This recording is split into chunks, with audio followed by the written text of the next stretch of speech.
ಕರ್ತನಲ್ಲಿ ಪ್ರೀತಿ ಅಂತ ಸಹೋದರ ಸಹೋದರಿಯರೇ, ಆ ಮೊದಲನೇದಾಗೆ ನಿಮ್ಮೆಲ್ಲರಿಗೂ ಯೇಸು ಕ್ರಿಸ್ತನ ನಾಮದಲ್ಲಿಯೂ ನಮ್ಮ ತಂದೆಯ ದೇವರ ನಾಮದಲ್ಲಿಯೂ ಜೀಸಸ್ ಲವ್ಸ್ ಮಿನಿಸ್ಟ್ರಿ ಪರವಾಗಿ ನಿಮ್ಮೆಲ್ಲರಿಗೂ ಸ್ವಾಗತ ಬಯಸರಾಗಿದ್ವಿ. ದೇವರೊಂದು ಕೃಪೆಯಿಂದ, ದೇವರೊಂದು ಕರುಣೆಗಳಿಂದ ದೇವರು ನಮಗೆ ಈ ಒಂದು ವರ್ಷ ಕೂಡ ನೋಡೋದಕ್ಕೆ ಒಂದು ಭಾಗ್ಯನ ನಮಗೆ ಕೊಟ್ಟಿದ್ದಾರೆ. 2025 ಹೋಯ್ತು, 2026 ಬಂದಿದೆ. ದೇವರು ನಮಗೆ ಇನ್ನೂ ಆಶೀರ್ವಾದ ಮಾಡಿ ನಾವು ಮಾಡಿರೋಂಥ ಅನೇಕ ತಪ್ಪುಗಳನ್ನ ಎಲ್ಲ ರೀತಿಯಲ್ಲಿ ಕ್ಷಮಿಸಿ ನಮಗೆ ಅನುಗ್ರಹ ನೀಡಿ ಇದುವರೆಗೂ ನಮ್ಮ ದೇವರ ಜೀವಿತ ಸಂಗಣಿಸಿದರೆ ನನ್ನ ದೇವರಿಗೆ ತುಂಬ ಕೃತಜ್ಞತೆ ಉಳ್ಳವರಾಗನ.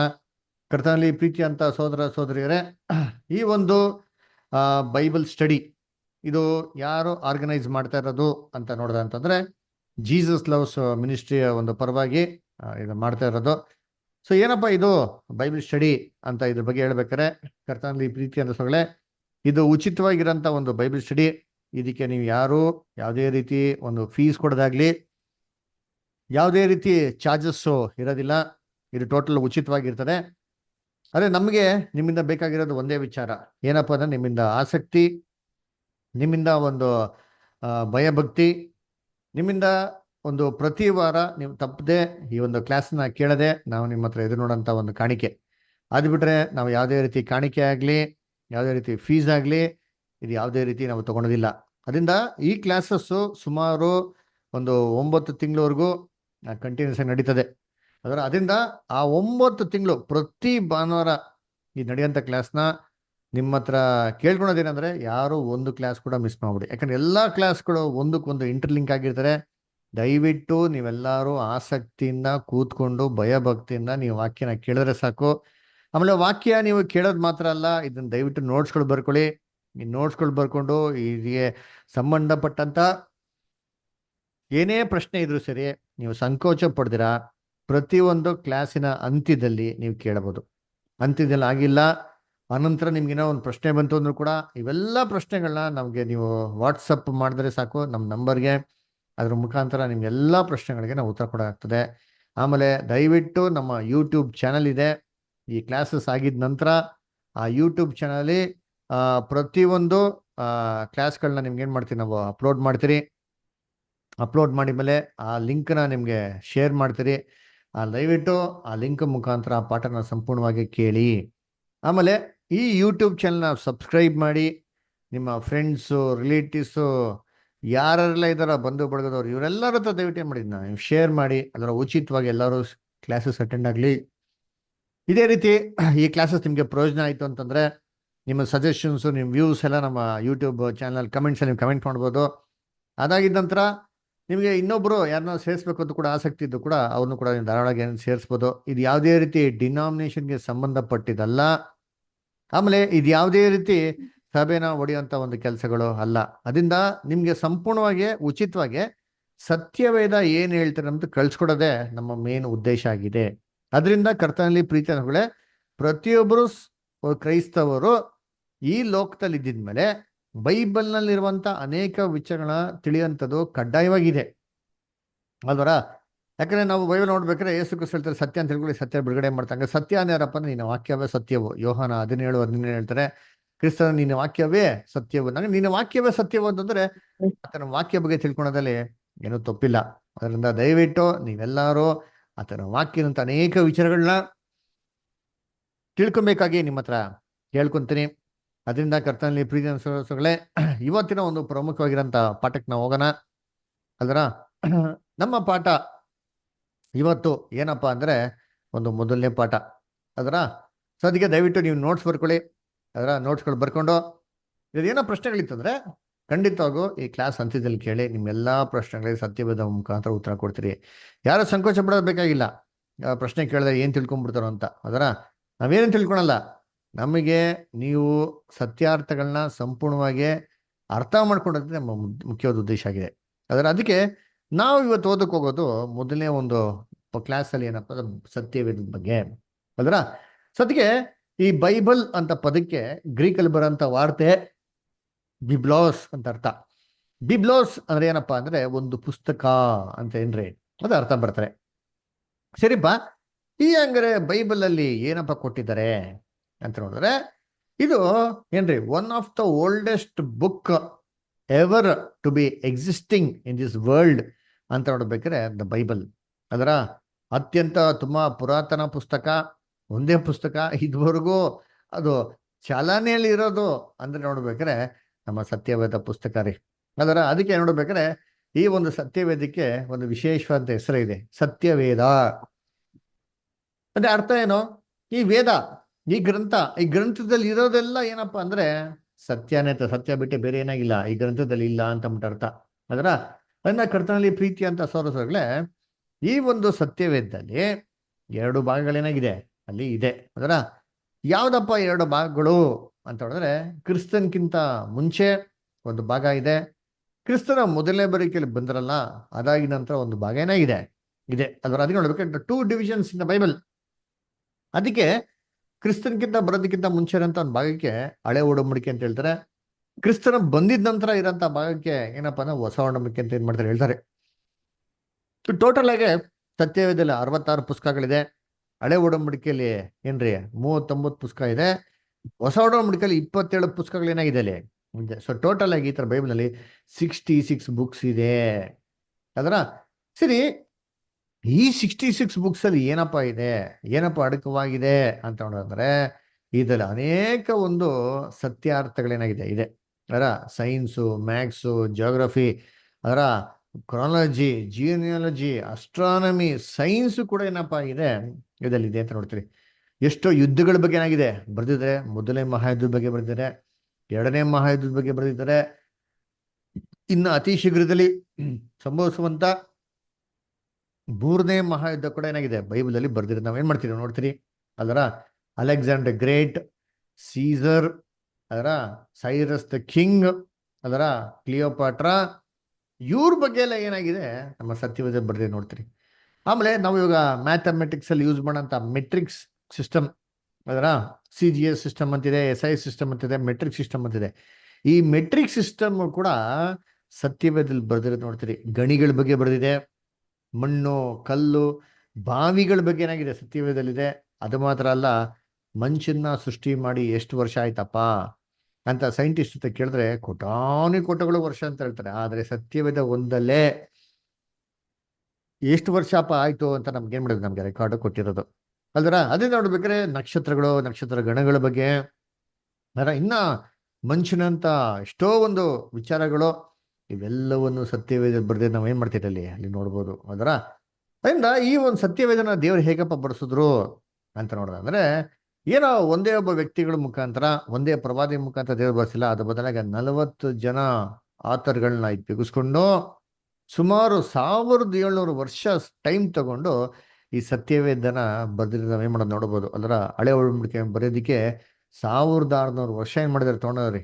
ಹೊಸ ಒಡಂಬಡಿಕೆ ಬರೆಯೋದಕ್ಕೆ ಹೆಚ್ಚು ಕಮ್ಮಿ 100 ವರ್ಷಗಳನ್ನ ತೊಗೊಂಡಿದ್ದಾರೆ. ಅದಕ್ಕೆ ಇವೆಲ್ಲ ಬರಿಬೇಕಾದ್ರೆ ಹೇಗಪ್ಪ ಬರ್ದಿದ್ದಾರೆ ಅಂತಂದ್ರೆ, ಒಬ್ಬ ವ್ಯಕ್ತಿ ಹೇಳಿರಂತ ಮಾತು ಮತ್ತೊಬ್ಬ ವ್ಯಕ್ತಿಗೆ ಕಾಂಟ್ರಡಿಕ್ಟ್ ಆಗಿಲ್ಲ ರೀ. ಇಬ್ರು ಹೊಂದಾಣಿಕೆಯಾಗಿ ಎಷ್ಟೋ ಸಾವಿರಾರು ವರ್ಷಗಳ ಗ್ಯಾಪ್ಗಳ ನಡುವೆ ಬದುಕಿದ್ರು ಸರಿ, ಹೊಂದಾಣಿಕೆಯಾಗಿ ಒಂದು ಮನಸ್ಸಿಂದ ಬಂದಿರೋದು ನಾವು ನೋಡ್ತೀವಿ. ಇದರಲ್ಲೇ ನಮಗೆ ಕಣ್ಣಿಗೆ ಗೊತ್ತಾಗ್ತಾರೆ ಏನಪ್ಪಾ ಅಂದ್ರೆ, ಈ ಸತ್ಯವೇದ ಬರ್ದಿರೋದು ಮನುಷ್ಯನ ಚಿತ್ತದಿಂದ ಅಲ್ಲ, ದೇವರ ಪವಿತ್ರಾತ್ಮನ ಪ್ರಭಾವದಿಂದ ದೇವ್ರೇನ್ ಮಾಡಿದರೆ ತನ್ನ ಭಕ್ತಗಳ ಮುಖಾಂತರ ಬರ್ಸಿದ್ದಾರೆ ಅಂತ. ಅದರಿಂದ ಸತ್ಯವೇದ ವಾಕ್ಯನ ಓದೋಣ. 2ನೇ ಪೇತ್ರ 1ನೇ ಅಧ್ಯಾಯ 21ನೇ ವಾಕ್ಯ. ಯಾರು ಸಹೋದರ ಸಹೋದರಿಗಳು ಲೈನಲ್ಲಿರೋರು ಸತ್ಯವೇದನ ಓದಂಗಿದ್ರೆ ಕನ್ನಡದಲ್ಲಿ ದಯವಿಟ್ಟು ತಮ್ಮ ಬೈಬಲ್ಗಳನ್ನ ತೆಗೆದು ಇಲ್ಲಿ ಅನ್ಮ್ಯೂಟ್ ಮಾಡಿ ಸತ್ಯವೇದನ ಓದ್ಬೇಕಾಗಿ ಹೇಳ್ತೀನಿ. ದಯವಿಟ್ಟು ಸತ್ಯವೇದದಲ್ಲಿ ಬೈಬಲ್ ಕನ್ನಡದಲ್ಲಿ ಓದಿರಿ. ಯಾರಾದ್ರೂ 2 ಪೀಟರ್ 1:21 ಓದಿ. 2 ಪೀಟರ್ 1:21 ಯಾರೋ ಓದ್ಬೋದಾ? ಯಾಕೆಂದರೆ ಯಾವ ಪ್ರವಾದನೆಯು ಎಂದು ಮನುಷ್ಯರ ಚಿತ್ತದಿಂದ ಉಂಟಾಗಲಿಲ್ಲ, ಮನುಷ್ಯರು ಪವಿತ್ರಾತ್ಮ ಪ್ರೇರಿತರಾಗಿ ದೇವರಿಂದ ಹೊಂದಿದ್ದನ್ನೇ ಮಾತಾಡಿದರು ಎಂಬುದು. Very good star. ನೋಡ್ರ, ಯಾವ ಒಂದು ಏನ್ರಿ ಪ್ರವಾದನೆಯು ಮನುಷ್ಯರ ಚಿತ್ತದಿಂದ ಏನಾಗಿಲ್ಲಂತೆ ಎಂದಿಗೂ ಉಂಟಾಗಲಿಲ್ಲ. ಏನ್ರಿ ದೇವರ ಪವಿತ್ರಾತ್ಮನ ಪ್ರೇರಣೆಯಿಂದ ಏನ್ ಮಾಡ್ತಾರೆ ಅವ್ರು ಮಾತನಾಡಿದ್ರು ಅಂದ್ರೆ, ಸತ್ಯವೇದನ ಬರ್ದಿರೋದಲ್ಲ, ದೇವರ ಪವಿತ್ರಾತ್ಮನ ಪ್ರೇರಣೆಯಿಂದ ಏನ್ ಮಾಡಿದ್ರು ದೇವರಲ್ಲಿ ಅಲ್ಲಿ ಬರ್ದಿರೋದು. ಪವಿತ್ರಾತ್ಮ ಇಲ್ದಿರದ್ರೆ ಸತ್ಯವೇದನ ಬರೆಯೋದಿಕ್ಕೆ ಆಗ್ತಾ ಇರ್ಲ ರೀ. ಅನ್ನ ಕರ್ತನಲ್ಲಿ ಪ್ರೀತಿ ಅನ್ಸೋಗಳೇ 1454ನೇ ಇಸ್ವಿಯಲ್ಲಿ ಏನ್ರಿ ಗುಟನ್ಬರ್ಗ್ ಅಂತ ಒಂದು ಊರಲ್ಲಿ ಜೊನಾಸ್ ಗುಟನ್ಬರ್ಗ್ ಅವರು ಏನಪ್ಪ ಮಾಡ್ತಾರೆ ಅಂತಂದ್ರೆ ಪ್ರಿಂಟಿಂಗ್ ಪ್ರೆಸ್ನ ಕಂಡುಹಿಡಿತಾರೆ. ಆ ಪ್ರಿಂಟಿಂಗ್ ಪ್ರೆಸ್ ಕಂಡುಹಿಡಿದ್ಮೇಲೆ ಪ್ರಿಂಟ್ ಮಾಡಿರೋಂಥ ಮೊದಲನೇ ಬುಕ್ ಯಾರಪ್ಪ ನೋಡ್ತಾರೆ ಅಂದ್ರೆ ದ ಬೈಬಲ್. ಅವತ್ತಿಂದ ಇವತ್ತವರೆಗೂ ಕರ್ತನಲ್ಲಿ ಪ್ರೀತಿ ಅಂತ ಸಹೋದರಗಳೇ ಅಧಿಕವಾಗಿ ಲೋಕದಲ್ಲಿ ಪ್ರಿಂಟ್ ಆಗಿರೋಂಥ ಒಂದೇ ಒಂದು ಬುಕ್ ಯಾರಪ್ಪ ಅಂತ ನೋಡ್ತೀರಿ ಅಂತಂದ್ರೆ ದ ಬೈಬಲ್. ಅಲ್ವರ ನೋಡ್ಬೇಕಾರೆ ಬೈಬಲ್ ಒಂದೇ ಪುಸ್ತಕ ರೀ, ಲೋಕದಲ್ಲಿ ಎಲ್ಲಾ ಭಾಷೆಗಳೇನಾಗಿದೆ ಇದೆ ರೀ. ಅಲ್ರ ಬೈಬಲ್ ಇಲ್ದಿರ ಭಾಷೆನೇ ಇಲ್ಲ ರೀ. ಎಲ್ಲಾ ಭಾಷೆಗಳಲ್ಲಿ ಲೋಕದಲ್ಲಿ ಎಷ್ಟು ಸಾವಿರಗಳ ಭಾಷೆ ಇದೆಯೋ ಅಷ್ಟು ಸಾವಿರ ಭಾಷೆಗಳು ಕೂಡ ಏನಾಗಿದೆ ಬೈಬಲ್ ಪ್ರಿಂಟ್ ಆಗಿದೆ. ಅದರ ಆಮೇಲೆ ಸತ್ಯವೇದ ಏನಪ್ಪಾ ಅಂದ್ರೆ ಅಧಿಕವಾಗಿ ಸೇಲ್ ಆಗಿರೋಂಥ ಪುಸ್ತಕ ಯಾವ್ದಪ್ಪ ಅಂದ್ರೆ ಸತ್ಯವೇದ ರೀ. ಅದು ಮಾತಲ್ಲ, ಅಧಿಕವಾಗಿ ಜನಗಳು ಓದೋದು ಯಾವ್ದಪ್ಪ ಪುಸ್ತಕ ಅಂತಂದ್ರೆ ಸತ್ಯವೇದಲ್ಲಿ. ಇನ್ನೊಂದು ಏನಪ್ಪ ಸ್ಪೆಷಾಲಿಟಿ ಅಂದ್ರೆ ಅಧಿಕವಾಗಿ ಮಿಸ್ಅಂಡರ್ಸ್ಟ್ಯಾಂಡ್ ಮಾಡ್ಕೊಂತ ಒಂದೇ ಒಂದು ಪುಸ್ತಕ ಯಾವ್ದಪ್ಪ ಅಂದ್ರೆ ಅದು ಕೂಡ ನಮ್ಮ ಸತ್ಯವೇದ ರೀ. ಅಲ್ವರ ಕರ್ತನಲ್ಲಿ ಪ್ರೀತಿ ಅಂತ ಸೊಗಳೆ ಅದಕ್ಕೆ the Bible is the most misunderstood book in the world ಅನ್ನ. ಯಾಕಪ್ಪ ಅಂತಂದ್ರೆ ಅದನ್ನ ಆ ರೀತಿ ಓದೋದ್ರಿಂದ ಏನ್ರಿ ಅಷ್ಟೊಂದು ರೀತಿಯಲ್ಲಿ ಅರ್ಥ ಮಾಡ್ಕೊಳಕ್ ಏನಾಗಿದೆ ಜನಗಳಿಗೆ ಆಗಿದೆ. ಅದರಿಂದ ಈ ಸತ್ಯವೇದನ ಹೇಗೆ ಓದೋದು? ಈ ಸತ್ಯವೇದನ ಓದೋದಕ್ಕೆ ಬೇರೆ ಬೇರೆ ಒಂದು ವಿಧಗಳೇನಾಗಿದೆ. ಒಂದು ಬಂದ್ಬಿಟ್ಟು ನಾವು ಹೆಂಗಪ್ಪ ಓದ್ತಾರೆ ಕೆಲವು ಜನ ಅಂದ್ರೆ ಬೆಳಗ್ಗೆ ಎದ್ಬಿಟ್ಟು ಕ್ಯಾಲೆಂಡರ್ಲಿ ಒಂದೊಂದು ಡೇಟ್ ಪಕ್ಕದಲ್ಲಿ ಏನಾಕಿರ್ತಾರೆ, ಅಲ್ಲಿ ಒಂದೊಂದು ವಾಕ್ಯಗಳನ್ನ ಹಾಕಿರ್ತಾರೆ. ಆ ವಾಕ್ಯನ ಓದ್ಬಿಡೋದು. ಆ ವಾಕ್ಯ ಓದ್ಬಿಟ್ಟು ಇಷ್ಟೇಪ್ಪ ಸತ್ಯವೇದ ಓದ್ದಂಗಾಯ್ತು ಅಂತ ಅಂದ್ಬಿಟ್ಟು. ಇನ್ನು ಕೆಲವು ಜನ ಕ್ರೈಸ್ತರು ಇದಕ್ಕಿಂತ ಸ್ವಲ್ಪ ಬೆಟರ್ ಆಗಿದ್ದಾರೆ. ಅವ್ರೇನಪ್ಪ ಮಾಡ್ತಾರೆ, ಪರಲೋಕದ ಮನ್ನಾ ಅಂತ ಪುಸ್ತಕ ಬರ್ತಾರೆ ನೋಡಿದೀನಿ. ಆ ಒಂದೊಂದು ದಿನ ಒಂದೊಂದು ವಾಕ್ಯದ ಆಧಾರದ ಮೇಲೆ ಒಂದೊಂದು ಪ್ಯಾರಾಗ್ರಾಫ್ ಏನ್ ಮಾಡ್ತಾರೆ ಬರ್ದಿರ್ತಾರೆ. ಅದನ್ನ ಓದ್ಬಿಟ್ಟು ದೇವ್ರು ನಮ್ಗೆ ಏನ್ ಮಾಡಿದೆ ಇವತ್ತು ಆತನ ವಾಕ್ಯ ಮುಖಾಂತರ ಇವತ್ತು ಮಾತಾಡಿದ್ರೆ ಇಷ್ಟೇ ಮುಗ್ದೋಯ್ತು ಅಂದ್ಬಿಡ್ತಾರೆ. ಇದು ನಮಗೆ ಪರಲೋಕ ಮನ್ನಾ ಅಂತ ಅಂದ್ಬಿಟ್ಟು. ಕರ್ತನಲ್ಲಿ ಪ್ರೀತಿ ಅಂತ ಸೊಗಳೆ ಈ ರೀತಿಯಲ್ಲಿ ಹೋದ್ರೆ ಪೂರ್ತಿ ಸಂಪೂರ್ಣವಾಗಿ ಬೈಬಲ್ ಓದಕ್ಕಾಗ್ತದ ಅಂದ್ರೆ ಖಂಡಿತವಾಗಿಲ್ಲ ರೀ. ಅದಕ್ಕೆ ಪೂರ್ತಿಯಾಗಿ ಬೈಬಲ್ ಓದ್ಬೇಕು ಅಂದ್ರೆ ಅದಕ್ಕೆ ಒಂದು ಏನು ಕ್ರಮ ಏನಾಗಿದೆ ಇದೆ. ನಾವು ಹೊಸದಾಗ ಒಂದು ಬೈಬಲ್ ತೊಗೊಂಡ್ರೆ ಅದಕ್ಕೆ ಒಂದು ಚಾರ್ಟ್ ಕೊಡ್ತಾರೆ. ಅದರ ಡೈಲಿ ಬೈಬಲ್ ರೀಡಿಂಗ್ ಪ್ಲಾನ್ ಅಂತ ಅಂದ್ಬಿಟ್ಟು. ಅದರ ಹಳೆ ಒಡಂಬಡಿಕೆಯಲ್ಲಿ ದಿನ 2 ಅಧ್ಯಾಯಗಳು, ಹೊಸ ಒಡಂಬಡಿಕೆಯಲ್ಲಿ ದಿನ 1 ಅಧ್ಯಾಯಗಳು. ಇದನ್ನ ಓದ್ತಾ ಅಂತಂದ್ರೆ ಕೇವಲ 1 ವರ್ಷದಲ್ಲಿ ಸತ್ಯವೇದನ ಸಂಪೂರ್ಣವಾಗಿ ಓದಿ ಮುಗಿಸ್ಬೋದು. ಅಲ್ದರ ಸರಿ, ನಾನು ನಿಮ್ಗೆಲ್ಲ ಒಂದು ಪ್ರಶ್ನೆ ಕೇಳ್ತೀನಿ. ಇಲ್ಲಿ ಸತ್ಯವೇದನ ಸಂಪೂರ್ಣವಾಗಿ ಎಷ್ಟು ಜನ ಓದಿದ್ರ? ಫುಲ್ ಆಗಿ ಎಷ್ಟು ಜನ ಓದಿದ್ರ? ಕೈ ಎತ್ತಿರಿ. ಅಲ್ಲಿ ಹ್ಯಾಂಡ್ ಅಂತ ಸಿಂಬಲ್ ಬರ್ತಾರೆ, ಅಲ್ಲಿ ಎತ್ತಿ ಹೇಳ್ಬೋದು. ಎಷ್ಟು ಜನ ಓದಿದ್ದೀರಾ ಬೈಬಲ್ನ ಪೂರ್ತಿಯಾಗಿ? ಎಷ್ಟು ಜನ ಓದಿದ್ದೀರಾ? ಇಲ್ಲ ಅನ್ಮ್ಯೂಟ್ ಮಾಡಿ ಕೂಡ ಹೇಳ್ಬೋದು. ಯಾರು ಓದಿಲ್ಲ ಬೈಬಲ್ನ? ಅಯ್ಯೋ ನಾನು ಓದಿನಿ ಬ್ರದರ್. ಓದಿದ್ದೀರಾ? ವೆರಿ ಗುಡ್, ನಾವು ಓದಿವ್ರಿ. Very good star. ಅಲ್ಲರ ಆಮೇಲೆ ಅಬ್ರಾಹಂ ಬದವರು ಓದಿದ್ದಾರೆ. ಆಮೇಲೆ ಬೇರೆ ನಾನು ಓದಿನಿ brother. Very good. Simon brother very good. Mohan Raj brother very good. ನೋಡ್ರಾ ಇಷ್ಟು ಜನ ಓದಿದ್ದೀರಾ ನೀವು. ಅದರ ಸೊ ಬೈಬಲ್ ಓದೋದು ತುಂಬಾ ಇಂಪಾರ್ಟೆಂಟ್ ರೀ. ಮಿಗ್ದವ್ರು ಓದಿಲ್ಲ ಅಂದ್ರೆ ತೊಂದರೆ ಇಲ್ಲ, ಇಲ್ಲಿ ಓದೋದು ಹೇಗೆ ಅಂತ ನಾವು ಕಲ್ಸ್ಕೊಡ್ತೀವಿ, ತೊಂದರೆ ಇಲ್ಲ. ಅದಕ್ಕೆ ನೋಡ್ಬೇಕಾದ್ರೆ ಕರ್ತನಲ್ಲಿ ಬಿಟ್ಕೊಂಡ್ರೆ ಈ ತರ ಓದಿದ್ರೆ ಒಂದೇ ವರ್ಷದಲ್ಲಿ ಬೈಬಲ್ ಏನ್ ಮಾಡೋದು ಓದ್ಬಿಟ್ಟು ನಾವು ಕಂಪ್ಲೀಟಾಗಿ ಮುಗಿಸ್ಬೋದು. ಅದರ ಸರಿ, ಯಾಕೆ ಇಷ್ಟೊಂದು ಡಿನಾಮಿನೇಷನ್ಗಳು? ಯಾಕಪ್ಪ ಅಂದ್ರೆ ಬೈಬಲ್ನ ಆ ಥರ ಅರ್ಥ ಮಾಡ್ಕೊಂಡ್ರೆ ಇಷ್ಟೊಂದು ಡಿನಾಮಿನೇಷನ್ಸ್ಗಳು. ಅದರ ಎಷ್ಟು ಡಿನಾಮಿನೇಷನ್ಸ್ ಇದೆ ಲೋಕ ನೋಡ್ಬೇಕಾದ್ರೆ ಮೋರ್ ದೆನ್ 750 ಡಿನಾಮಿನೇಷನ್ಸ್ ಅಂತ ಹೇಳ್ತಾರೆ. ಕ್ಯಾಥೋಲಿಕ್ ಅಂತೆ, ಪ್ರೊಟೆಸ್ಟೆಂಟ್ ಅಂತೆ, ಪೆಂಟಿಕಾಸ್ಟ್ ಅಂತೆ, CSA ಅಂತೆ, ಲೂಥರನ್ ಅಂತೆ, ಬ್ಯಾಪ್ಟಿಸ್ಟ್ ಅಂತೆ, ಜೆಹೋವಾ ವಿಟ್ನೆಸ್ ಅಂತೆ, ಟ್ರಿನಿಟೇರಿಯನ್ಸ್ ಅಂತೆ, ಮೆಥೋಡಿಸ್ಟ್ ಅಂತೆ, ಅಡ್ವೆಂಟಿಸ್ಟ್ ಅಂತೆ, ಅದರ ಏನ್ರಿ ಈ ಇವಾಂಜಲಿಸ್ಟಿಕ್ ಮಿನಿಸ್ಟ್ರಿ ಅಂತೆ, ಕ್ಯಾಲ್ವಿನಿಸ್ಟ್ ಅಂತೆ, ಬ್ಯಾಪ್ಟಿಸ್ಟ್ ಅಂತೆ. ಈ ತರ ನೋಡ್ಬೇಕಾದ್ರೆ ಎಷ್ಟೋ ಒಂದು ಡಿನಾಮಿನೇಷನ್ಗಳಿದೆ. ಸರಿ, ಇಷ್ಟೊಂದು ಡಿನಾಮಿನೇಷನ್ ಸತ್ಯ ಯಾವ್ದಪ್ಪ? ಹೆಂಗ್ ತಿಳ್ಕೊಳ್ಳೋಣ ಸತ್ಯ? ಯಾಕಪ್ಪ ಇಷ್ಟೊಂದು ಡಿನಾಮಿನೇಷನ್ ಅಂದ್ರೆ ಸತ್ಯವೇದನ ಅರ್ಥ ಮಾಡ್ಕೊಳ್ಳೋ ರೀತಿಯಲ್ಲಿ. ಅದಕ್ಕೆ ನಾವೇನ್ ಮಾಡೋಣ ಅಂದ್ರೆ ಸತ್ಯವೇದನ ಆಕ್ಚುಲ್ ಆಗಿ ಹೇಗೆ ಓದೋದು, ಆಕ್ಚುಲ್ ಆಗಿ ಹೇಗೆ ತಿಳ್ಕೊಂಡು ಅಂತ ನಾವೇನ್ ಮಾಡೋಣ ಇವತ್ತೊಂದು ಎಕ್ಸಾಂಪಲ್ಗಳು ನೋಡೋಣ. ಹೆಂಗೆ ಅಂತ ಓದೋದು ಅಂತಂದ್ರೆ, ಉದಾಹರಣೆಗೆ ಆದಿಕಾಂಡ 2ನೇ ಅಧ್ಯಾಯ 16 ಮತ್ತು 17ನೇ ವಾಕ್ಯ ಯಾರು ಓದ್ರಿ? ಜೆನಿಸಿಸ್ 2nd ಚಾಪ್ಟರ್ 16 and 17 ಯಾರು ಓದ್ತೀರಾ ಬ್ರದರ್ ಸಿಸ್ಟರ್ಸ್? ಆದಿಕಾಂಡ 2ನೇ ಅಧ್ಯಾಯ 16, 17. ಓಕೆ, ವಿಕ್ರಮ್ ಬ್ರದರ್ ಓದ್ತೀರಾ? ಲೈನಲ್ಲಿ ಕನ್ನಡ ಓದ್ಬೋದಾ? ನಾನು ಓದ್ಬೋದಾ ಬ್ರದರ್? ಹೋದ್ರಿ. ಇದಲ್ಲದೆ ಯೆಹೋವ ದೇವರು ಆ ಮನುಷ್ಯನಿಗೆ, ನೀನು ತೋಟದಲ್ಲಿರುವ ಎಲ್ಲ ಮರಗಳ ಹಣ್ಣುಗಳನ್ನು ಯಥೇಚ್ಛವಾಗಿ ತಿನ್ನಬಹುದು, ಒಳ್ಳೆದರ ಕೆಟ್ಟದರ ಅರುಹನ್ನು ಹುಟ್ಟಿಸುವ ಮರದ ಹಣ್ಣನ್ನು ಮಾತ್ರ ತಿನ್ನಬಾರದು, ತಿಂದ ದಿನ ಸತ್ತೇ ಹೋಗುವಿ ಎಂದು ವಿಧಿಸಿದನು. ನೋಡ್ರ, ತಿನ್ನಲೇಬಾರದು. ಅದರ ಎಲ್ಲಾ ಮರದ ಹಣ್ಣುಗಳನ್ನ ಹೆಚ್ಚಿತ್ತಾಗಿ ತಿನ್ಬೋದು, ಅರೆ ಒಳ್ಳೇದೋ ಕೆಟ್ಟದೋ ಅರಿವಂತ ಉಂಟು ಮಾಡಂತ ಹಣ್ಣನ್ನ ತಿನ್ಲೇಬಾರ್ದು, ತಿನ್ನಿದ ಸತ್ತೇ ಹೋಗುವಿ ಅಂತ ಹೇಳ್ತಾರೆ. ಅದರ ಹಂಗಾರೆ ಆದಾಮು ತಿನ್ಬಾರ್ದಂತ ಹಣ್ಣನ್ನ ತಿನ್ಬೇಡ ಅಂತ ಹೇಳ್ತಾರೆ ನೋಡಿರ್ತೀನಿ. ಇವಾಗ ಆದಾಮ್ ಹಣ್ಣ ಆದಾಮ್ ಹಣ್ಣ ತಿನ್ನೋ ಇಲ್ವಾ? ಹ? ತಿಂದ ತಿಂದ್ರು. ತಿಂದ ತಿಂದ ಬ್ರದರ್. ತಿಂದ್ರು ಅಲ್ವರ, ವೆರಿ ಗುಡ್. ತಿನ್ನಿದ ದಿನ ಸತ್ತೇ ಹೋಗಿವಿ ಅಂತ ದೇವ್ರು ಏನ್ ಮಾಡಿದ್ರಿ, ಹೇಳಿದ್ರು ಅಲ್ವರ. ಹಂಗಾರೆ ಆದಾಮ್ ಹಣ್ಣ ತಿನ್ನಿದ ದಿನನೇ ಸತ್ತೋಗ್ಬಿಟ್ಟ ಅಂತ ನೋಡ್ರೆ ಇಲ್ಲ ರೀ. ಆದಾಮ ಹಣ್ಣ ತಿನ್ನಿದ ದಿನ ಸಾಯ್ಲೇ ಇಲ್ಲ ರೀ. ಆಕ್ಚುಲಿ ಅವನು 930 ವರ್ಷ ಬದುಕಿತ್ತನ್ರಿ ಅಲ್ವರ. ನನಗೆ ಬೈಬಲ್ ಓದೋಣ ವಾಕ್ಯನ. ಓದ್ರಿ. ಎಲ್ಲಿ? ಆದಿಕಾಂಡ 5ನೇ ಅಧ್ಯಾಯ 5ನೇ ವಾಕ್ಯ. ಆದಿಕಾಂಡ 5ನೇ ಅಧ್ಯಾಯ 5ನೇ ವಾಕ್ಯ ಓದ್ರಿ. ಅವನು ಒಟ್ಟು 930 930 ವರ್ಷ ಬದುಕಿ ಸತ್ತನು. ನೋಡ್ರ, ಅವನು 930 ವರ್ಷ ಬದುಕಿ ಸತ್ತನಂತೆ. ಹಂಗಾರೆ ಏನಪ್ಪ, ಅವನು ತಿನ್ನಿದಿನ ಸಾಯ್ಲೇ ಇಲ್ವಲ್ಲ, 930 ವರ್ಷ ಬದುಕಿದ್ನಲ್ಲ, ಇದು ಹೇಗೆ ಅದರ? ಅದಕ್ಕೆ ಎಷ್ಟೋ ಜನ ಸಾಮಾನ್ಯವಾಗಿ ಕೊಡಂತ ಉತ್ತರ ಏನಪ್ಪಾ ಅಂದ್ರೆ, ಆದಾಮು ಮಾಂಸಿಕವಾಗಿ ಸತ್ತಿದ್ದು 930 ವರ್ಷದಲ್ಲಿ, ಅದು ಯಾವತ್ತ ಹಣ್ಣು ತಿನ್ನೋ ಅವತ್ತೇ ಆತ್ಮಿಕವಾಗಿ ಏನಾಗ್ಬಿಟ್ಟ, ಸತ್ತೋಗ್ಬಿಟ್ಟ ಅಂತ ಹೇಳ್ತಾರೆ. ಸರಿ, ಇವಾಗ ಆತ್ಮಿಕವಾಗಿ ಆದಾಮು ಸಾಯ್ಬೇಕು ಅಂತಂದ್ರೆ ಮೊದಲನೇದಾಗಿ ಆದಾಮು ಆತ್ಮಿಕವಾಗಿ ಏನಾಗಿರ್ಬೇಕ್ರಿ, ಹುಟ್ಟಿರ್ಬೇಕ್ರಿ. ಆದಾಮು ಆತ್ಮಿಕವಾಗಿ ಹುಟ್ಟಿದ್ರೇ ಆತ್ಮಿಕವಾಗಿ ಸಾಯೋದಿಕ್ಕೆ ಸಾಧ್ಯ ಅಲ್ವರ. ಆತ್ಮಿಕವಾಗಿ ಹುಟ್ಟಿಲ್ಲ ಅಂತಂದ್ರೆ ಆತ್ಮಿಕವಾಗಿ ಹೆಂಗ್ ಸಾಯೋದಿಕ್ಕೆ ಸಾಧ್ಯ? ಅದಕ್ಕೆ ಆದಾಮನ್ನ ದೇವ್ರು ಹೆಂಗ್ ಸೃಷ್ಟಿ ಮಾಡಿದ್ರು ಅಂತ ನಾವೇ ಮಾಡೋಣ, ಸ್ವಲ್ಪ ನೋಡೋಣ. ನೋಡಿ, ಓದೋಣ. 1ನೇ ಕೊರಿಂಥ 15ನೇ ಅಧ್ಯಾಯ 46 ಮತ್ತೆ 47ನೇ ವಾಕ್ಯ. 1 Corinthians 15 ಚಾಪ್ಟರ್ 46 and 47. ಓದಿ ವಿಕ್ರಮ್ ಬ್ರದರ್. ಆತ್ಮಿಕವಾದದ್ದು ಮೊದಲನೆಯದಲ್ಲ, ಪ್ರಾಕೃತಿಕವಾದದ್ದು ಮೊದಲನೆಯದು, ಆಮೇಲೆ ಆತ್ಮಿಕವಾದದ್ದು. ಮೊದಲನೆಯ ಮನುಷ್ಯನು ಭೂಮಿಯೊಳಗಿನಿಂದ ಉತ್ಪನ್ನನಾಗಿ ಮಣ್ಣಿಗೆ ಸಂಬಂಧಪಟ್ಟವನು. ಎರಡನೆಯ ಮನುಷ್ಯನು ಪರಲೋಕದಿಂದ ಬಂದವನು. ಮಣ್ಣಿನಿಂದ ಹುಟ್ಟಿದವನು ಎಂಥವನೋ ಮಣ್ಣಿಗೆ ಸಂಬಂಧಪಟ್ಟವರು ಅಂತವರೇ. ಪರಲೋಕದಿಂದ ಬಂದಾತನು ಎಂಥವನೋ ಪರಲೋಕ ಸಂಬಂಧಪಟ್ಟವರು ಅಂತವರೇ. ನಾವು ಮಣ್ಣಿನಿಂದ ಹುಟ್ಟಿದವನ ಸಾರೂಪ್ಯವನ್ನು ಧರಿಸಿಕೊಂಡಿರುವ ಪ್ರಕಾರ ಪರಲೋಕದಿಂದ ಬಂದಾತನ ಸಾರೂಪ್ಯವನ್ನು ಧರಿಸಿಕೊಳ್ಳಬೇಕು. Thank you Deepika sir. ಎಷ್ಟು ವಾಕ್ಯ ಹೇಳ್ತೀನೋ ಅಷ್ಟನ್ನು ಮಾತ್ರ ಓದ್ರೆ ಸಂತೋಷ, ಓಕೆನಾ? ಒಂದೊಂದೇ ಅರ್ಥ ನೋಡ್ಕೊಂಡು ನಾವು ಮುಂದಕ್ಕೆ ಹೋಗೋಣ ನಿಧಾನ. ಆಯ್ತಾ? ಇವಾಗ ಇನ್ನೊಂದ್ಸತಿ ದಯವಿಟ್ಟು ನಿಧಾನವಾಗಿ ಓದಿ. 46, 47 ಮಾತ್ರ. ಆತ್ಮಿಕವಾದದ್ದು ಮೊದಲನೆಯದಲ್ಲ, ಪ್ರಾಕೃತಿಕವಾದದ್ದು ನೋಡ್ರ, ಮೊದಲನೇದು. ಆತ್ಮಿಕವಾದದ್ದು ಮೊದಲನೇದಲ್ಲ, ಪ್ರಾಕೃತಿಕವಾದದ್ದು ಮೊದಲನೇದು ಅಂತ ಹೇಳ್ತಾರೆ. ಅದರ ಆಮೇಲೆ ಓದಿಷ್ಟ ಮುಂದಕ್ಕೆ ಕಂಟಿನ್ಯೂ ಮಾಡಿ.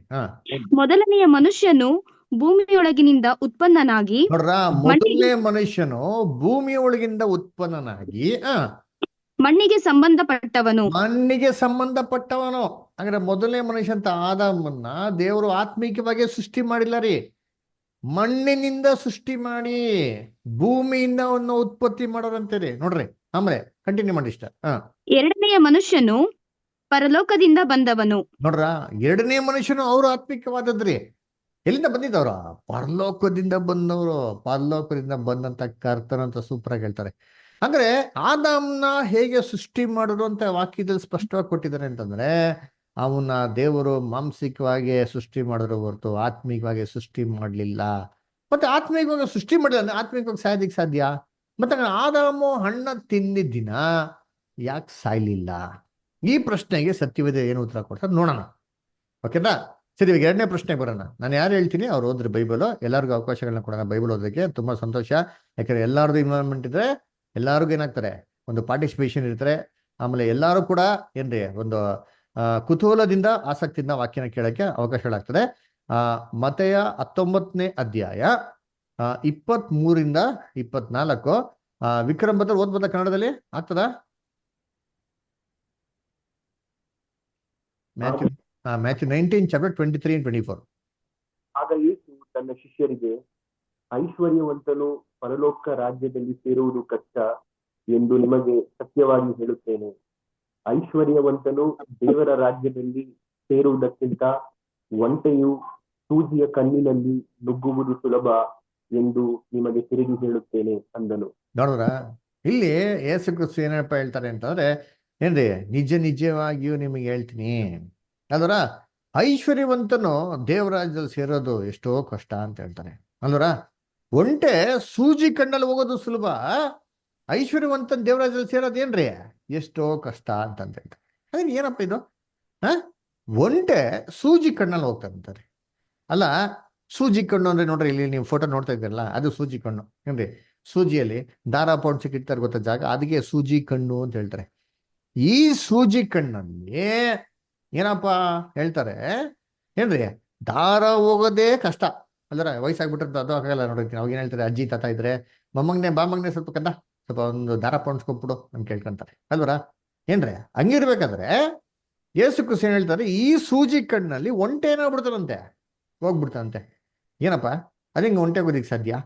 ಒಂಟೆ ಹೋಗ್ಬೇಕು ಅಂತಂದ್ರೆ ಈ ಸೂಜಿ ಕಣ್ಣು ದೊಡ್ಡದಾಗಿ ಏನಾಗಿರ್ಬೇಕಪ್ಪ ಇರ್ಬೇಕು, ಇಲ್ಲಾಂದ್ರೆ ಈ ಸೂಜಿ ಕಣ್ಣಲ್ಲಿ ಹೋಗೋದಿಕ್ ಸಾಧ್ಯ ಇಲ್ಲ. ಹಂಗಾರೆ ಯೇಸು ಕ್ರಿಸ್ತನ್ ತಮಾಷೆ ಮಾಡ್ತಾವ್ರ ಅಲ್ವರ? ಏನೋ ಇಲ್ಲ, ಯೇಸು ಕ್ರಿಸ್ತನ ಸುಳ್ಳು ಹೇಳ್ತಾವ್ರ, ಸೂಜಿ ಕಣ್ಣಲ್ಲಿ ಹೋಗ್ಬಿಡ್ತಾನೆ ಅಂದ್ಬಿಟ್ಟು ಅಲ್ವರ. ಮತ್ತೆ ಏನ್ ಅರ್ಥ ಅಲ್ವರ? ಇದನ್ನ ಸತ್ಯವೇದಲ್ಲಿ ಹೇಗೆ ಅರ್ಥ ಮಾಡ್ಕೊಂಡು ತಿಳ್ಕೊಳೋದು ತುಂಬಾ ಇಂಪಾರ್ಟೆಂಟ್ ಅಲ್ವರ. ಇನ್ನೊಂದು ಪ್ರಶ್ನೆ ನೋಡೋಣ ನೋಡಿರ್ತೀನಿ. ಎಲ್ಲಿ ಮತ್ತಾಯನ ಬರೆದಂತ ಸುವಾರ್ತೆ 13ನೇ ಅಧ್ಯಾಯ 12ನೇ ವಾಕ್ಯ, ಮ್ಯಾಥ್ಯೂ 13:12. ಸೋದರಿಗಳು ಓದ್ರಿ.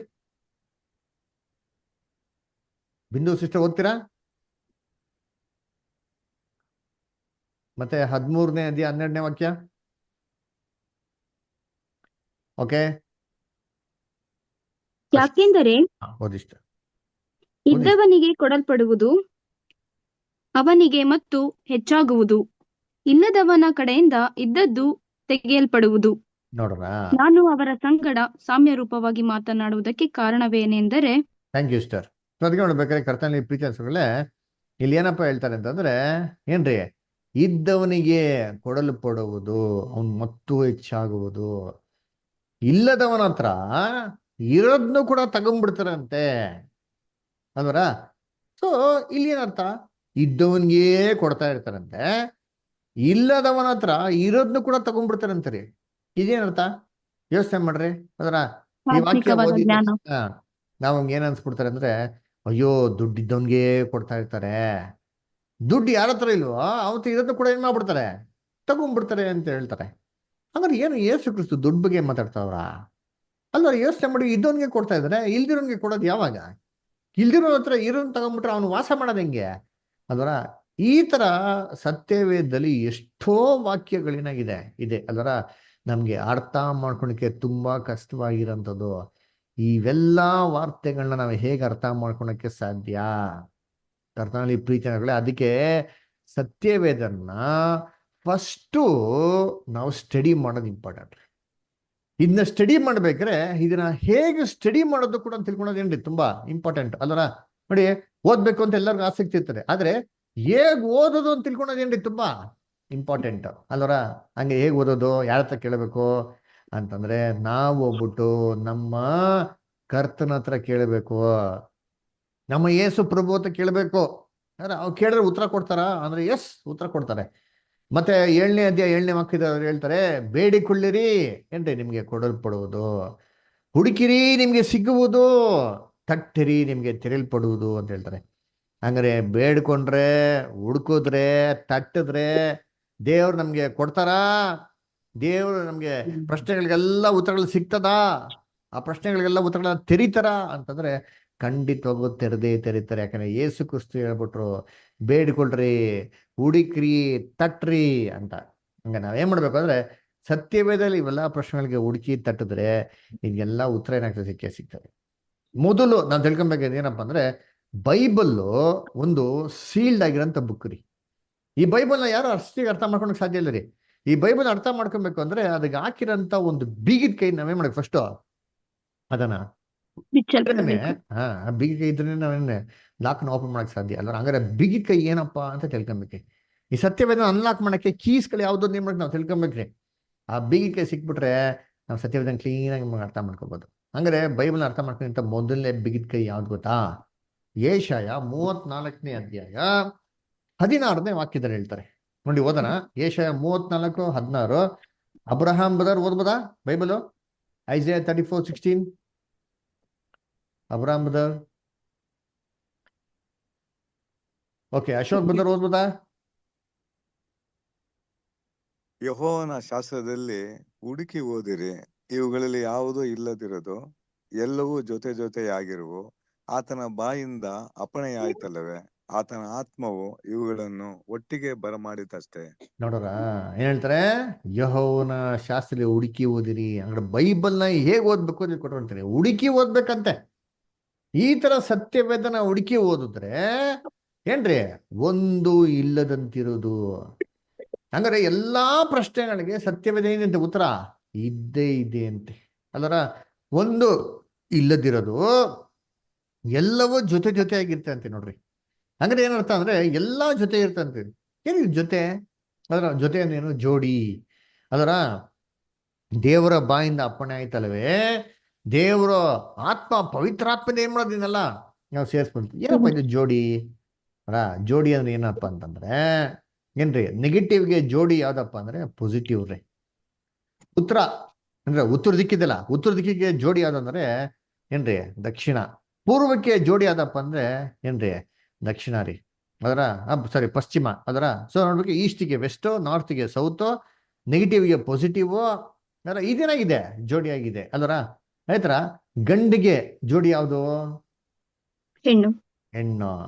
ಅದರ ನೋಡಿ, ಅದೇ ಜೋಡಿ ಅಂದ್ರೆ. ಇದೇ ರೀತಿ ಪ್ರಶ್ನೆಗೆ ಜೋಡಿ ಯಾವುದು? ಉತ್ತರ. ಉತ್ತರ. ಅದನ್ನ ಹೇಳ ಸತ್ಯವೇದದಲ್ಲಿ ಹುಡುಕಿ ಓದಿರಿ, ಒಂದು ಇಲ್ಲದಿರೋದು ಅಂದ್ರೆ ನೀವೆಲ್ಲಾ ಪ್ರಶ್ನೆಗಳಿಗೆ ಸತ್ಯವೇದದಲ್ಲಿ ಹುಡುಕಿ ಓದಿರಿ, ಇವೆಲ್ಲಾ ಪ್ರಶ್ನೆಗಳಿಗೆ ಸತ್ಯವೇದ ಉತ್ತರ ನಿಮಗೆ ಸಿಕ್ಕೇ ಸಿಗ್ತದೆ. ಒಂದು ಇಲ್ಲದಿರೋದು ಸಿಕ್ಕೇ ಸಿಗ್ತದೆ, ಹುಡುಕ್ಬೇಕು ಅಂತ ಹೇಳ್ತಾರೆ. ಹಂಗಾರೆ ಮೊದಲನೇ ಕೀ ಸತ್ಯವೇದನ ಹುಡುಕಿ ಓದ್ಬೇಕು. ಏನ್ ನಾವು ಹುಡುಕೋದ್ಬೇಕಂದ್ರೆ ಪ್ರಶ್ನೆಗೆ ಸರಿಯಾದ ರೀತಿಲಿ ನಾವು ಹುಡುಕಿದ್ರೆ ಆ ಪ್ರಶ್ನೆಗೆ ಸತ್ಯವೇದದಲ್ಲಿ ಉತ್ತರ ಏನಾಗ್ತದೆ? ಸಿಕ್ಕೇ ಸಿಗ್ತದೆ ಅಂತ ಹೇಳ್ತಾರೆ. ಅದರ ಎರಡನೇದು ಬಿಗಿದ ಕೈ ಯಾವ್ದಪ್ಪ ಅಂದ್ರೆ ಏಷಯ 28ನೇ ಅಧ್ಯಾಯ 10ನೇ ವಾಕ್ಯ ನೋಡಿ, ಓದನ. ಚೆಲ್ಲದೊರೈ ಬ್ರದರ್ ಓದ್ಬೋದಾ? ಬೈಬಲ್ ಓದ್ತೀರಾ? Okay, Suresh brother.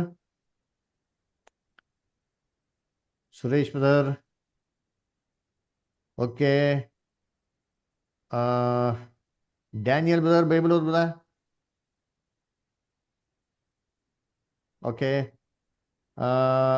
Lavanya sister Bible ಓದ್ಬೋದಾ? ಇಲ್ಲ ಬ್ರದರ್, ಪಾಪು ಡಿಸ್ಟರ್ಬೆನ್ಸ್ ಅದಕ್ಕೆ ಓಕೆ, ಮೇರಿ. ಹಾ, ಓದಿ.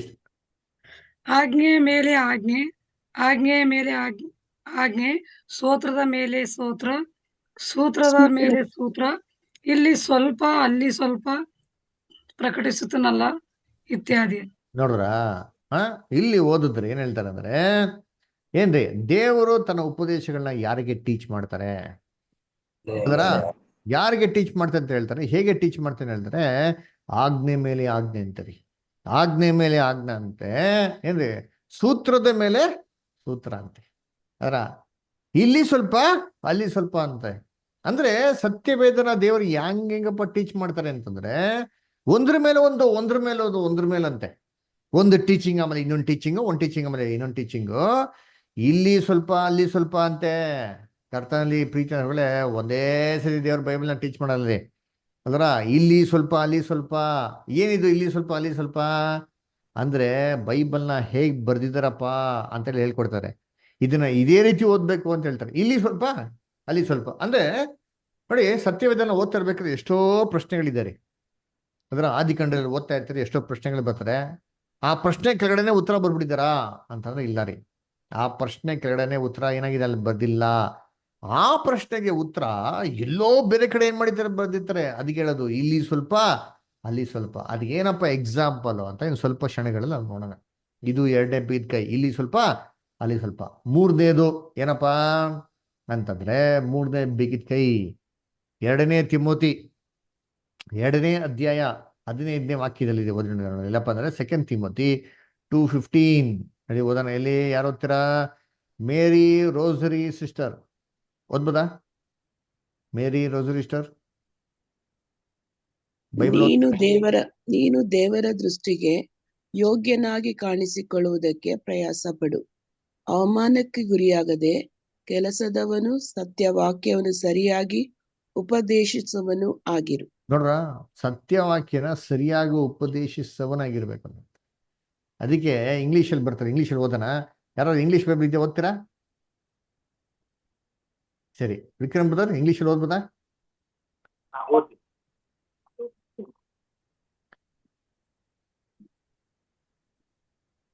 Study to show thyself approved unto God, a workman that needs not to be ashamed, rightly dividing the word of truth. ನೋಡ್ರ, study to show thyself approve. Study ಮಾಡ್ರಿ ಬೈಬಲ್ನ ಅಂತ ಹೇಳ್ತಾರೆ. ಹೆಂಗೆ ಸ್ಟಡಿ ಮಾಡೋದು ಅಂತಂದ್ರೆ, a workman that needed not to be ashamed, ಅವಮಾನಕ್ಕೆ ಗುರಿಯಾಗದಂತೆ ಸತ್ಯವೇದ ವಾಕ್ಯನ ಹೆಂಗ್ ಮಾಡ್ಬೇಕಂತೆ? ಸರಿಯಾಗಿ ವಿಭಾಗಿಸಿ ಹೇಳ್ಬೇಕಂತೆ. Rightly dividing the word of truth ಅಂತ ಹೇಳ್ತಾರೆ. ಅಂದ್ರೆ ಏನು ಸತ್ಯವೇದನ ಹೆಂಗ್ ಓದ್ಬೇಕು ಅಂತಂದ್ರೆ ಸರಿಯಾಗಿ ವಿಭಾಗಿಸಿ ಓದ್ಬೇಕಂತಾರೆ. ಏನಿದು ಸರಿಯಾಗಿ ವಿಭಾಗಿಸಿ ಓದ್ಬೇಕು ಅಂದ್ರೆ ಆ ವಾಕ್ಯಗಳನ್ನ ಆ ಒಂದು ಸನ್ನಿವೇಶಗಳಿಗೆ ಕರೆಕ್ಟಾಗಿ ಅಪ್ಲೈ ಮಾಡಿ ಓದ್ಬೇಕು. ಯಾವುದೋ ವಾಕ್ಯನ ಯಾವುದೋ ಸನ್ನಿವೇಶಕ್ಕೆ ಅಪ್ಲೈ ಮಾಡೋದಿದ್ರೆ ಅದು ಖಂಡಿತವಾಗೂ ಪ್ರಯೋಜನ ಆಗಲ್ಲ. ಅಂದ್ರೆ ಇದೇನಪ್ಪ ಇದು ಅರ್ಥ ಅಂತ ನಾವು ನೋಡೋಣ. ಅರ ಕರ್ತನಲ್ಲಿ ಪ್ರೀತಿ ಅಂತ ಸೊರಗಲೇ ಇದು ಹೇಗೆ ನೋಡಿ, ಇವರು 3 ಬೀಗಕ್ಕೆ ಇದೆ. ಈ 3 ಬೀಗದ ಕೈನ ನಾವು ನೋಡಿದಂಥ 3 ಪ್ರಶ್ನೆಗಳಿಗೆ ಅಪ್ಲೈ ಮಾಡಿ ಸತ್ಯವಾದ ಉತ್ತರನ ನಾವು ಕಂಡಿಕ್ಕೆ ಪ್ರಯತ್ನ ಮಾಡೋಣ. ಓಕೆನಾ? ಮೊದಲನೇ ಪ್ರಶ್ನೆ ನೋಡಿದ್ದೇನಂತೆ, ಆದಾಮು ಯಾಕಪ್ಪ ಹಣ್ಣ ತಿನ್ನಿದಿನ ಸಾಯ್ಲಿಲ್ಲ, ಅದು ಬದಲಾಗಿ 930 ವರ್ಷ ಹೇಗ್ ಬದುಕ್ದ ಅಂತ ಅಂದ್ಬಿಟ್ಟು ಅಲ್ರ. ಅದಕ್ಕೆ ಇದಕ್ಕೆ ಉತ್ತರ ಎಲ್ಲಪ್ಪ ನೋಡ್ಬೇಕು ಅಂದ್ರೆ ಸತ್ಯವೇದದಲ್ಲಿ ಅಲ್ರ. ಯಾಕಂದ್ರೆ ಬೈಬಲ್ ಹೇಳ್ತಾರೆ ಯೋಹಾನ 17:12 ಅಂದ್ರೆ ನಿನ್ನ ವಾಕ್ಯವೇ ಸತ್ಯವು. ಈ ಸತ್ಯನಲ್ಲಿ ಹುಡುಕ್ಬೇಕು, ಬೈಬಲ್ ಹುಡುಕ್ಬೇಕು. ಯಾಕಂದ್ರೆ ಬೈಬಲ್ ವಾಕ್ಯನೇ ಸತ್ಯವು ಅಲ್ವರ. ಇವಾಗ ಆದಾಮ್ಗೆ ಹಣ್ಣ ತಿನ್ಬೇಡ ಅಂತ ಹೇಳಿದ್ ಯಾರು? ಯೆಹೋವ ದೇವರು. ಅಲ್ವರ, ಯಾರು ಹೇಳಿದ್ದ? ನಮ್ಮ ಯೆಹೋವ ದೇವರು ಅಂತ ಯೇಸು ಕ್ರಿಸ್ತು ಅಲ್ವರ. ಯೇಸು ಕ್ರಿಸ್ತು ತಾನೇ ಆದಾಮ್ಗೆ ಬಂದ್ಬಿಟ್ಟು ಹೇಳಿದ್ದು ಹಣ್ಣ ತಿನ್ಬೇಡ, ಅದ್ರ ಹಣ್ಣ ತಿಂದಿನಾಕ ನೀನು ಸತ್ತೇ ಸಾಯುವಿ ಅಂತ ಅಲ್ವರ. ಆದ್ರೆ ಆದಾಮ ಯಾವಾಗ ಹಣ್ಣ ತಿನ್ನೋ ಆದಾಮ ಏನಾಗಿಲ್ಲ, ಆವತ್ತಿನ ದಿನ ಸಾಯಿಲ್ಲ. ಅದ್ರ ಬದಲಾಗಿ 930 ವರ್ಷ ಬದುಕಿದೆ. ಯಾಕೆ ಅಂತಂದ್ರೆ ನಮ್ಮ ಕರ್ತನಿಗೆ ಯೇಸು ಸ್ವಾಮಿಗೆ ಒಂದು ದಿನ ಅಂದ್ರೆ ಎಷ್ಟು ವರ್ಷ? 1,000 ವರ್ಷ. ಒಂದು ದಿನ ಅಂದ್ರೆ 1000 ವರ್ಷ. 1000 ವರ್ಷ. ವೆರಿ ಗುಡ್, 1000 ವರ್ಷ ಅದರ. ಹಂಗಾರೆ ಯೇಸು ಕ್ರಿಸ್ತನ ಎಣಿಕೆಯಲ್ಲಿ ಒಂದು ದಿನ ಅಂದ್ರೆ 1000 ವರ್ಷ ಅಂತಂದ್ರೆ ಅವರು ಒಂದ್ ದಿನ ಅಂತ ಆದಾಮ್ಗೆ ಹೇಳ್ತಾ ಇರ್ಬೇಕಾರೆ ಏನಪ್ಪಾ ಅರ್ಥ ಅಂತಂದ್ರೆ ಹಣ್ಣ ತಿನ್ಬೇಡ, ತಿನ್ನಿದ 1000 ವರ್ಷದ ಈ ದಿನದಲ್ಲಿ ನೀನಾಗ್ತೀಯ, ನೀನ್ ಸತ್ತೇ ಸಾಯಿವಿ ಅಂತ ಹೇಳ್ತಾರೆ. ಅದಕ್ಕೆ ಯಾವುದೇ ಮನುಷ್ಯ 1000 ವರ್ಷಕ್ಕಿಂತ ಮೇಲೆ ಬದುಕಿದ್ದೇ ಇಲ್ಲ. ತುಂಬಾ ಅತಿ ಹೆಚ್ಚಾಗಿ ಬದುಕಿದಂತ ಮನುಷ್ಯ ಯಾರು? ಮೆತುಶೆಲ. ಮೆತೂಶೆಲ 929 ವರ್ಷ. 69 ಸರ್, 969 ವರ್ಷ ಮೆತುಶೆಲ. 969. ನೀವೇನು ಬರೀ 69 ಅಂದ್ಬಿಟ್ರೆ ಮೆತುಶೆಲ ಬೇಜಾರಾಗ್ಬಿಡ್ತಾರೆ. 969 ವರ್ಷ. 969 ಇಯರ್ಸ್. ಯೋಚನೆ ಮಾಡಿ, 969 ಇಯರ್ಸ್. ಯಪ್ಪ, ಮ್ಯಾಕ್ಸಿಮಮ್ ಏಜ್ ಅಲ್ಲರ 969 ಇಯರ್ಸ್. ಯಾರೋ ಮೆತುಶೆಲ ಯಾಕಪ್ಪ 1000 ವರ್ಷದ ಮೇಲೆ ಬದುಕಿಲ್ಲ ಅಂತಂದ್ರೆ ಅಲ್ಲಿ ಆಜ್ಞೆ ಕೊಟ್ಟಿದ್ದು ಯಾರಪ್ಪ ಅಂತಾರೆ ನಮ್ಮ ರಕ್ಷೆ ಅಂತ ಯೇಸು ಕ್ರಿಸ್ತರೇ. ಯೇಸು ಕ್ರಿಸ್ತನ್ಗೆ ಒಂದು ದಿನ ಅಂದ್ರೆ 1000 ವರ್ಷ. ಅದನ್ನ ನೋಡ್ಬೇಕಾದ್ರೆ ಯಾವುದೇ ಮನುಷ್ಯ 1000 ವರ್ಷದ ಮೇಲೆ ಬದುಕಿಲ್ಲ. ಎಲ್ಲ 1000 ವರ್ಷದ ಒಳಗಡೆ ಏನಾಗಿದೆ, ತೀರೋಗಿದ್ದಾರೆ ಅಲ್ವರ. ಅದಕ್ಕೆ ನೋಡ್ಬೇಕಾರೆ ನೋಡಿ, ಆದಿಕಾಂಡದಲ್ಲಿ ಒಂದು ಪ್ರಶ್ನೆ ಇದ್ರೆ ಆ ಪ್ರಶ್ನೆಗೆ ಉತ್ತರ ಇಮ್ಮಿಡಿಯೇಟ್ ಅಲ್ಲೇ ಕೆಳಗೆ ಕೊಟ್ಟಿಲ್ಲ ರೀ. ಅದೆಲ್ಲಪ್ಪ ಕೊಟ್ಟಿದ್ದಾರೆ ಅಂತಂದ್ರೆ ಎಷ್ಟೋ ಒಂದು ಪುಸ್ತಕಗಳ ನಂತರ ಹೊಸ ಒಡಂಬಡಿಕೆಯಲ್ಲಿ 2ನೇ ಪೇತ್ರದಲ್ಲಿ ನಮ್ಗೆ ಮಾಡಿದಲ್ಲಿ ಕೊಟ್ಟಿದ್ದಾರೆ ನೋಡಿರ್ತೀನಿ ಅಲ್ಲರ. ಅದಕ್ಕೆ ನೋಡ್ಬೇಕಾರೆ ಇಲ್ಲಿ ಸ್ವಲ್ಪ ಅಲ್ಲಿ ಸ್ವಲ್ಪ ಯೆಹೋವನ ಶಾಸ್ತ್ರ ಹುಡುಕಿ ಓದಿರಿ, ಸರಿಯಾಗಿ ವಿಭಾಗಿಸಿ ಮಾಡಿ ಓದಿರಿ. ಈ 3 ಬೀಗಿ ಕೈನ ಹಾಕಿದ್ರೆ ಆ ಪ್ರಶ್ನೆ ಕರೆಕ್ಟ್ ಆಗಿ ಏನಾಗ್ತದೆ, ಟಕ ಟಕ ಟಕ ನಮ್ ಕ್ಲೀನ್ ಓಪನ್ ಆಗ್ತದೆ ಅಲ್ಲರ. ಅದಕ್ಕೆ ನೋಡ್ಬೇಕ್ರೆ ಇದು ಈಡೇನ್ ತೋಟದಲ್ಲಿ ಆದಾಮ್ಗೆ ಕರ್ತನು ಹೇಳಿದ್ರಿಂದ, ಕರ್ತನ ಎಣಿಕೆಯಲ್ಲಿ ಒಂದು ದಿನ 1000 ವರ್ಷ ಆಗಿದ್ರಿಂದ ಯಾರು 1000 ವರ್ಷದ ಮೇಲೆ ಬದುಕಿಲ್ಲ. 1000 ವರ್ಷದ ಒಂದು ದಿನದಲ್ಲೇ ಏನಾಗಿದೆ, ಎಲ್ಲರೂ ಮರಣ ಹೊಂದಿದ್ದಾರೆ. ಅದಕ್ಕೆ ಆದಾಮನು 930 ವರ್ಷ ಇದ್ದಿ ಸತ್ತನು. ಆತ್ಮೀಯವಾಗಿ ಸತ್ತೋಗ್ಬಿಟ್ಟ, ಆಮೇಲೆ ಮಾಂಸಕ್ಕೆ ಸತ್ತೋಗ್ಬಿಟ್ಟ ಅಂತ ಅಲ್ಲ ರೀ. ಸತ್ಯವೇದಕ್ಕೆ ಸತ್ಯವೇದನೇ ಡಿಕ್ಷನರಿ ಅಂದ್ರ. ಸರಿ, ಇವಾಗ ಎರಡನೇ ಪ್ರಶ್ನೆಗೆ ಬರೋಣ. ಎರಡನೇ ಪ್ರಶ್ನೆಗೂ ಈ ತರ 3 ಬೀದಿಕೆಗಳು ಹಾಕ್ಬಿಟ್ಟು ಅದಕ್ಕೆ ಉತ್ತರ ಮಾಡೋಣ. ಯೇಸು ಕ್ರಿಸ್ತ ಹೇಳ್ತಾರೆ, ಒಂಟೆ ಸೂಜಿ ಕಣ್ಣಲ್ಲಿ ಹೋಗ್ಬಿಡ್ತಂತೆ, ಐಶ್ವರ್ಯವಂತ ದೇವರಾಜ್ಯದಲ್ಲಿ ಸೇರೋದು ತುಂಬಾ ಕಷ್ಟ ಅಂತ. ಇದೇನಪ್ಪ ಇದು ಅರ್ಥ? ಇವಾಗ ನೋಡಿ, ನಾವಿನ್ನು ಅರ್ಥ ಮಾಡ್ಕೊಬೇಕಂದ್ರೆ ಇಸ್ರೇಲಿನ ಕೆಲವೊಂದು ಕಲಾಚಾರಗಳನ್ನ ಅರ್ಥ ಮಾಡ್ಕೊಬೇಕ್ರಿ. ಇಸ್ರೇಲ್ ಅಲ್ಲಿ ಹೆಂಗಪ್ಪ ಇತ್ತು ಕಸ್ಟಮ್ ಅಂತ ನೋಡಿ. ಇಸ್ರೇಲ್ ಅಂದ್ರೆ ಇದು ಯೆರೂಸಲೇಮ್ ಕೋಟೆ. ಈ ಕೋಟೆ ನೋಡಿ ಇತ್ತು ನೋಡಿ, ಕೋಟೆ ನೋಡ್ದ, ಈ ಕೋಟೆ ಜಯಾನ್ ಪರ್ವತದ ಮೇಲೆ ಇತ್ತು. ಈ ಕೋಟೆಗೆ 12 ಬಾಗಿಲು ಇತ್ತರಿ ಅಲ್ವರ. ನೋಡಿ, ಇದು ನೇಮಿಯ ಪುಸ್ತಕದಲ್ಲಿ ಬರ್ತಾರೆ ಅದರ, ಅದು ತುಂಬಾ ವಾಕ್ಯಗಳಾಗ್ಬಿಡ್ತಾ ಬಿಟ್ಟು ನಿಮ್ಗೆ ಲಿಸ್ಟ್ ಇದೆ ನೇಮಿನ ಪುಸ್ತಕದಲ್ಲಿ. ದಯವಿಟ್ಟು ನೇಮಿಯ ಪುಸ್ತಕ 2ನೇ ಅಧ್ಯಾಯದಿಂದ 12ನೇ ಅಧ್ಯಾಯದವರೆಗೂ ಬರ್ತಾರೆ. ನೀವು ದಯವಿಟ್ಟು ಏನ್ ಮಾಡೋದು ಅಂದ್ರೆ ಓದ್ಬೋದು. ಅಲ್ಲಿ ಓದಿದ್ರೆ ಯೆರೂಸಲೇಮ್ಗಿರಂತ 12 ಬಾಗಿಲಿಗೆ ಹೆಸರುಗಳು ಕೊಟ್ಟಿದೆ ಅಲ್ವರ. ಈ ಬಾಗಿಲ್ಗಳನ್ನ ಏನಪ್ಪಾ ಮಾಡೋರು ಅಂತಂದ್ರೆ, ಕರ್ತನಲ್ಲಿ ಪ್ರೀತಿಗಳೇ, ಸಂಜೆ 6 ಗಂಟೆ ಆಗಿದ ತಕ್ಷಣ ಕ್ಲೋಸ್ ಮಾಡ್ಬಿಡೋರು. ಯಾಕಪ್ಪ ಕ್ಲೋಸ್ ಮಾಡ್ಬಿಡೋರು ಅಂತಂದ್ರೆ, ಆ ಕಾಲದಲ್ಲಿ ಎಲೆಕ್ಟ್ರಿಸಿಟಿ ಎಲ್ಲ ಇಲ್ಲ, ದೀಪಗಳೆಲ್ಲ ಇಲ್ಲ ರೀ, ಸ್ಟ್ರೀಟ್ ಲೈಟ್ಸ್ಗಳೇನ ಇಲ್ಲ. ಅದರ ಕತ್ಲಾಗ್ಬಿಟ್ಟ ಅಂತಂದ್ರೆ ಆ ಕತ್ಲಲ್ಲಿ ಶತ್ರುಗಳು ಓಡಾಗಿ ಬಂದ್ಬಿಟ್ರೆ ಆ ನಗರಕ್ಕೆ ಏನಾಗುತ್ತೆ, ಆಪತ್ತಿರ್ತಾರೆ ಅಂತ ಮಾಡೋರು. ನಗರದ ಬಾಗಿಲ 6 ಗಂಟೆಗೆ ಮಾಡೋರು, ಕ್ಲೋಸ್ ಮಾಡ್ಬಿಡೋರು. ಸರಿ, 6 ಗಂಟೆ ಕ್ಲೋಸ್ ಮಾಡ್ಬಿಟ್ರೆ ಜನಗಳು ಹೋಗೋರು ಬರೋ ಇರ್ತಲ್ಲ, ಅವ್ರಿಗೇನಪ್ಪ ವ್ಯವಸ್ಥೆ ಅಂತಂದ್ರೆ, ಆ ಒಂದು ದೊಡ್ಡ ಹೆಬ್ಬಾಗಿಲು ಒಂದು ಪಕ್ಕದಲ್ಲಿ ಒಂದು ಚಿಕ್ಕದಾಗಿ ಕಿರಿದಾಗಿರಂತ ಬಾಗ್ಲಿತ್ತು ನೋಡಿ. ಆ ಕಿರಿದಾಗಿರಂತ ಬಾಗ್ಲ ಜನಗಳು ಏನ್ ಮಾಡ್ತಾರೆ, ಹೋಗ್ತಾ ಬರ್ತಾ ಇದ್ರು. ಈ ಕಿರಿದಾಗಿರಂತ ಬಾಗಿಲಿಗೆ ಕೊಟ್ಟಿರಂತ ಹೆಸರು ಸೂಜಿ ಕಣ್ಣು ಅಂತಾರೆ ಹೆಸರು ಅಲ್ವರ. ಸರಿ ಆಯ್ತಪ್ಪ, ಅದು ಸೂಜಿ ಕಣ್ಣಾಯ್ತು. ಇದಕ್ಕೂ ಒಂಟೆಗೆ ಏನ್ ಸಂಬಂಧ ಅಂತಂದ್ರೆ, ಯೇಸು ಕ್ರಿಸ್ತನ ಒಂದು ಕಾಲದಲ್ಲಿ ಒಂಟೆಯಲ್ಲಿ ಜನಗಳು ಪ್ರಯಾಣ ಮಾಡ್ತಾ ಇದ್ರು.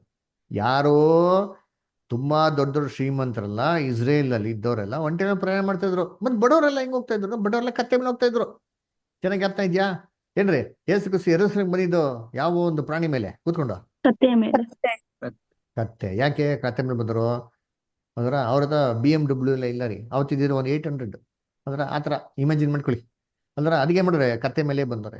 ಅಬ್ರಾಹ್ಮ ಮನೇಲಿ ಇಟ್ಟಿದ್ದಂತೆ ಒಂಟೆಗಳು, ರೆಬೆಕ್ಕಾ ಒಂಟೆ ಮೇಲೆ ಬಂದ್ಲು.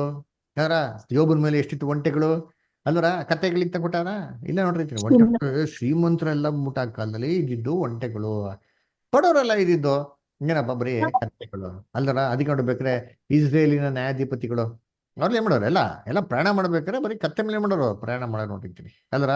ಏನ್ರಿ ಸಾಮ್ಯಲ್ ಪ್ರವಾದಿ ಇವೆಲ್ಲ ಬೈಬಲ್ ತುಂಬಾ ರೆಕಾರ್ಡ್ ಏನಾಗಿದೆ ಇದೆ.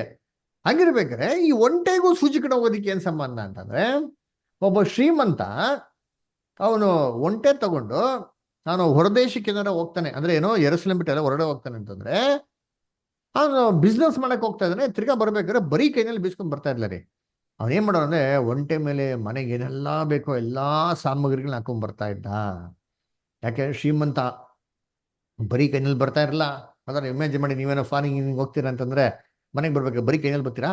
ಎಲ್ಲರಿಗೂ ಅಟ್ಲೀಸ್ಟ್ ಏನೋ ಒಂದು ಗಿಫ್ಟ್ ತರನಪ್ಪ. ಅಯ್ಯೋ ಅವ್ರಿಗೆ ಏನಾಗ್ಲಿ, ನಮ್ಗೆ ಏನೋ ಸ್ವಲ್ಪ ಚಾಕ್ಲೇಟ್ ಏನೋ ಒಂದು ತರನ ಅಂತ ಬಿಟ್ಟಲ್ವರ. ಈ ಕಾಲ ತುಂಬಾ ಎಕ್ಸ್ಪೆನ್ಸಿವ್. ಆದ್ರೆ ಏನೋ ನಮ್ಮ ಹತ್ರ ದುಡ್ಡಿದ್ರೆ ಏನ್ ಮಾಡ್ತೀರಿ, ಎಲ್ಲಾ ತರ ತಗೊಂಡ್ಬಿಡ್ತೀರಿ ಗಿಫ್ಟ್ಗಳು ಅಲ್ವರ. ಮನೆಗೆ ಏನ್ ಬೇಕಲ್ಲ ವಸ್ತುಗಳು. ಇದೇ ತರ ಶ್ರೀಮಂತನ ತರ್ತಾ ಇದ್ರಿ. ಅದೇ ಶ್ರೀಮಂತ ಬರ್ಬೇಕಾದ್ರೆ ಏನೇ 6 ಗಂಟೆ ಆಗ್ಬಿಟ್ಟಂದ್ರೆ ಕೋಟೆ ಬಾಗಿಲ ಮುಚ್ಚಿಬಿಡ್ತಾರೆ. ಕೋಟೆ ಬಾಗಿಲ ಹೋಗೋದಕ್ಕೆ ಸಾಧ್ಯ ಇಲ್ಲ. ಅವಾಗ ಏನ್ ಮಾಡ್ಬೇಕು ಅಂತಂದ್ರೆ, ಹಂಗೂ ಹೋಗ್ಬೇಕು ಅಂದ್ರೆ ಅವ್ರೇನ್ ಮಾಡಬೇಕು, ಒಂಟೆ ಮೇಲೆ ಇರೋಂಥ ಎಲ್ಲಾ ಲಗೇಜ್ನ ಇಳಿಸ್ಬೇಕು. ಆಮೇಲೆ ಒಂಟೆ ಏನ್ ಮಾಡಬೇಕು, ಆ ಚಿಕ್ಕ ಬಾಗಿಲೋಡೆ ತಗೊಂಡೋಗ್ಬೇಕು. ತಿರ್ಗಾ ಲೋಡ್ ಏನ್ ಮಾಡ್ಬೇಕು, ತಗೊಂಡೋಗಿ ಆ ಒಂಟೆ ಮೇಲೆ ಹಾಕ್ಬೇಕು. ಇವನು ಒಂಟೆ ಏರ್ಬಿಟ್ಟು ಮನೆಗೆ ಹೋಗ್ಬೇಕು. ಈ ತರ ಯಾರು ಶ್ರೀಮಂತರು ಮಾಡ್ತಾ ಇದ್ರ ಆ ಕಾಲದಲ್ಲಿ? ಯಾರು ಮಾಡ್ತಾ ಇಲ್ಲ. ಅದಕ್ಕೆ ಯೇಸು ಕ್ರಿಸ್ತ ಹೇಳ್ತಾರೆ, ಒಂಟೆ ಹೋಗ್ಬಿಡ್ತಾರೆ ಸೂಜಿ ಕಣ್ಣಲ್ಲಿ, ಶ್ರೀಮಂತನ ಹೋಗ್ತಾನ? ಶ್ರೀಮಂತ ಹೋಗಕ್ ಸಾಧ್ಯ ಇಲ್ಲ. ಅವನಲ್ಲಿ ಬಿಡ್ತಾನ? ಅಯ್ಯೋ ಇವೆಲ್ಲಾ ವಸ್ತುಗಳೆಲ್ಲ ಬಿಟ್ಟು ಏನ್ರಿ ಅವ್ನೊಬ್ನೇ ಹೋಗ್ತಾನ ಸೂಜಿ ಬಾಗ್ಲಲ್ಲಿ? ಎಲ್ಲ ಆಸ್ತಿ ಎಲ್ಲ ಬಿಟ್ಬಿಟ್ಟು ಹೋಗ್ಬಿಡ್ತಾನ?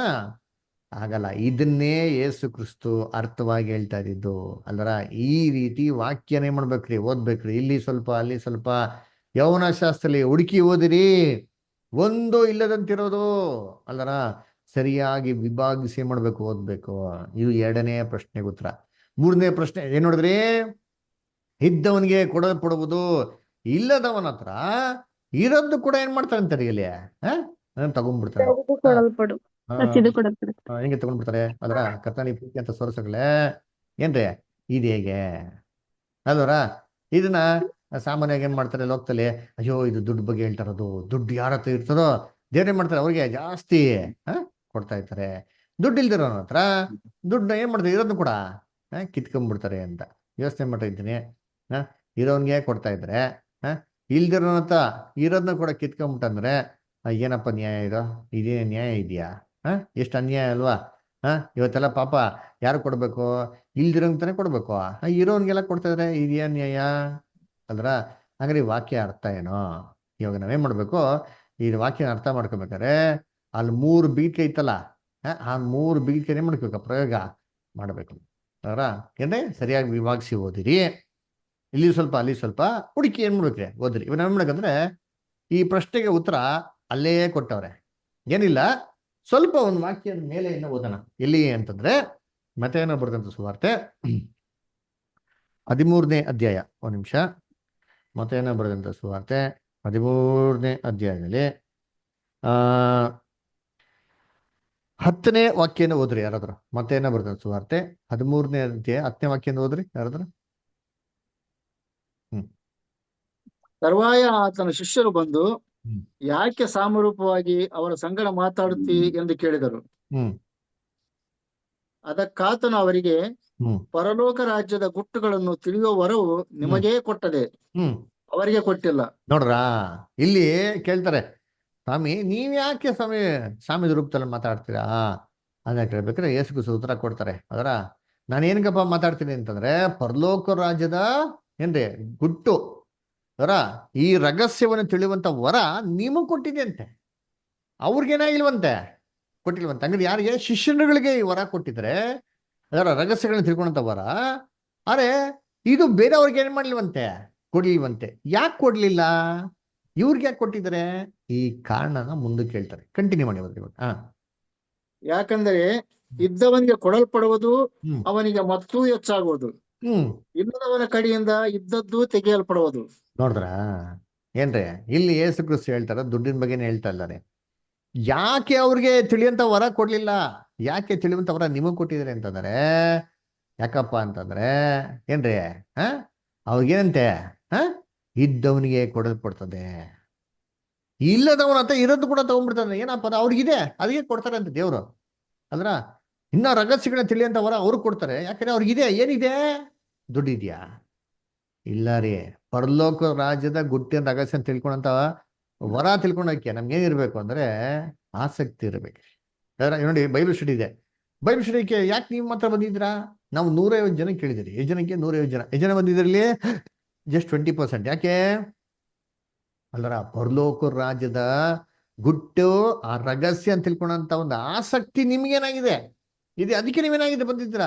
ಬೇರೆಯವ್ರಿಗೆ ಏನಾಗಿಲ್ಲ ಇಲ್ಲ. ಅದೇ ರೀತಿ ಯೇಸು ಕ್ರಿಸ್ತ ಹೇಳಿದ್ದು, ಇದ್ದವನಿಗೆ ಕೊಡಲ್ಪಡ್ತಾರೆ. ಯಾರಿಗೆ ಆಸಕ್ತಿ ಇದೆಯೋ, ಯಾರಿಗೆ ಇಂಟ್ರೆಸ್ಟ್ ಇದೆಯೋ ಅವ್ರಿಗೆ ಹೆಚ್ಚಿನಾದ ರೀತಿಯಲ್ಲಿ ಪರಲೋಕ ರಾಜ್ಯದ ಗುಟ್ಟಿನ ರಹಸ್ಯಗಳನ್ನ ತಿಳ್ಕೊಳ್ಳಿಕ್ಕೆ ವರ ಕೊಡ್ತಾರೆ. ಅದರ ದೇವ್ರ ಅನುಗ್ರಹ ಮಾಡ್ತಾರೆ, ರಹಸ್ಯ ಎಲ್ಲ ತಿಳಿಸ್ಕೊಡ್ತಾರೆ. ಯಾರಿಗೆ ಇಂಟ್ರೆಸ್ಟ್ ಇಲ್ವೋ ಇರೋದನ್ನು ಕೂಡ ಏನ್ ಮಾಡ್ತಾರಂತ ಅವರು ತಗೊಂಡ್ಬಿಡ್ತಾರಂತ. ಅದೇ ಈ ವಾಕ್ಯದ ಅರ್ಥ.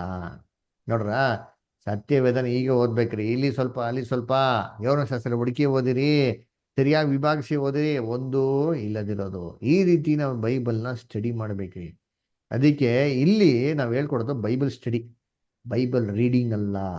ರೀಡಿಂಗು ಸ್ಟಡಿಂಗು ವ್ಯತ್ಯಾಸ ಇದೆ ರೀ. ಅಲ್ಲರ ರೀಡಿಂಗ್ ಅನ್ನೇನ್ರಿ ಸುಮ್ಮನೆ ಓದ್ತಾರದು. ಸ್ಟಡಿ ಅನ್ನೇಳಿ ಕೂತ್ಕೊಂಡು ವಿಮರ್ಶೆ ಮಾಡಿ ಅರ್ಥ ಮಾಡ್ಕೊಳಂಥದ್ದು ಅಲ್ವಾ ಕರ್ತನಲ್ಲಿ ಪ್ರೀತಿಯಾಗಲಿ. ಅದಕ್ಕೆ ಈ ಬೈಬಲ್ನ ಅರ್ಥ ಮಾಡ್ಕೊಬೇಕು ಅಂದ್ರೆ, ಇನ್ನು ಸ್ಟಡಿ ಕ್ಲೀನಾಗಿ ನಾವು ಅರ್ಥ ಮಾಡ್ಕೊಬೇಕು, ಇದು ನಮ್ಮ ಪ್ರಯೋಜನ ಆಗಬೇಕು ಅಂದ್ರೆ ಬೈಬಲ್ನಲ್ಲಿ 10 ಮೆಥಡ್ಸ್ ಇದೆ ರೀ.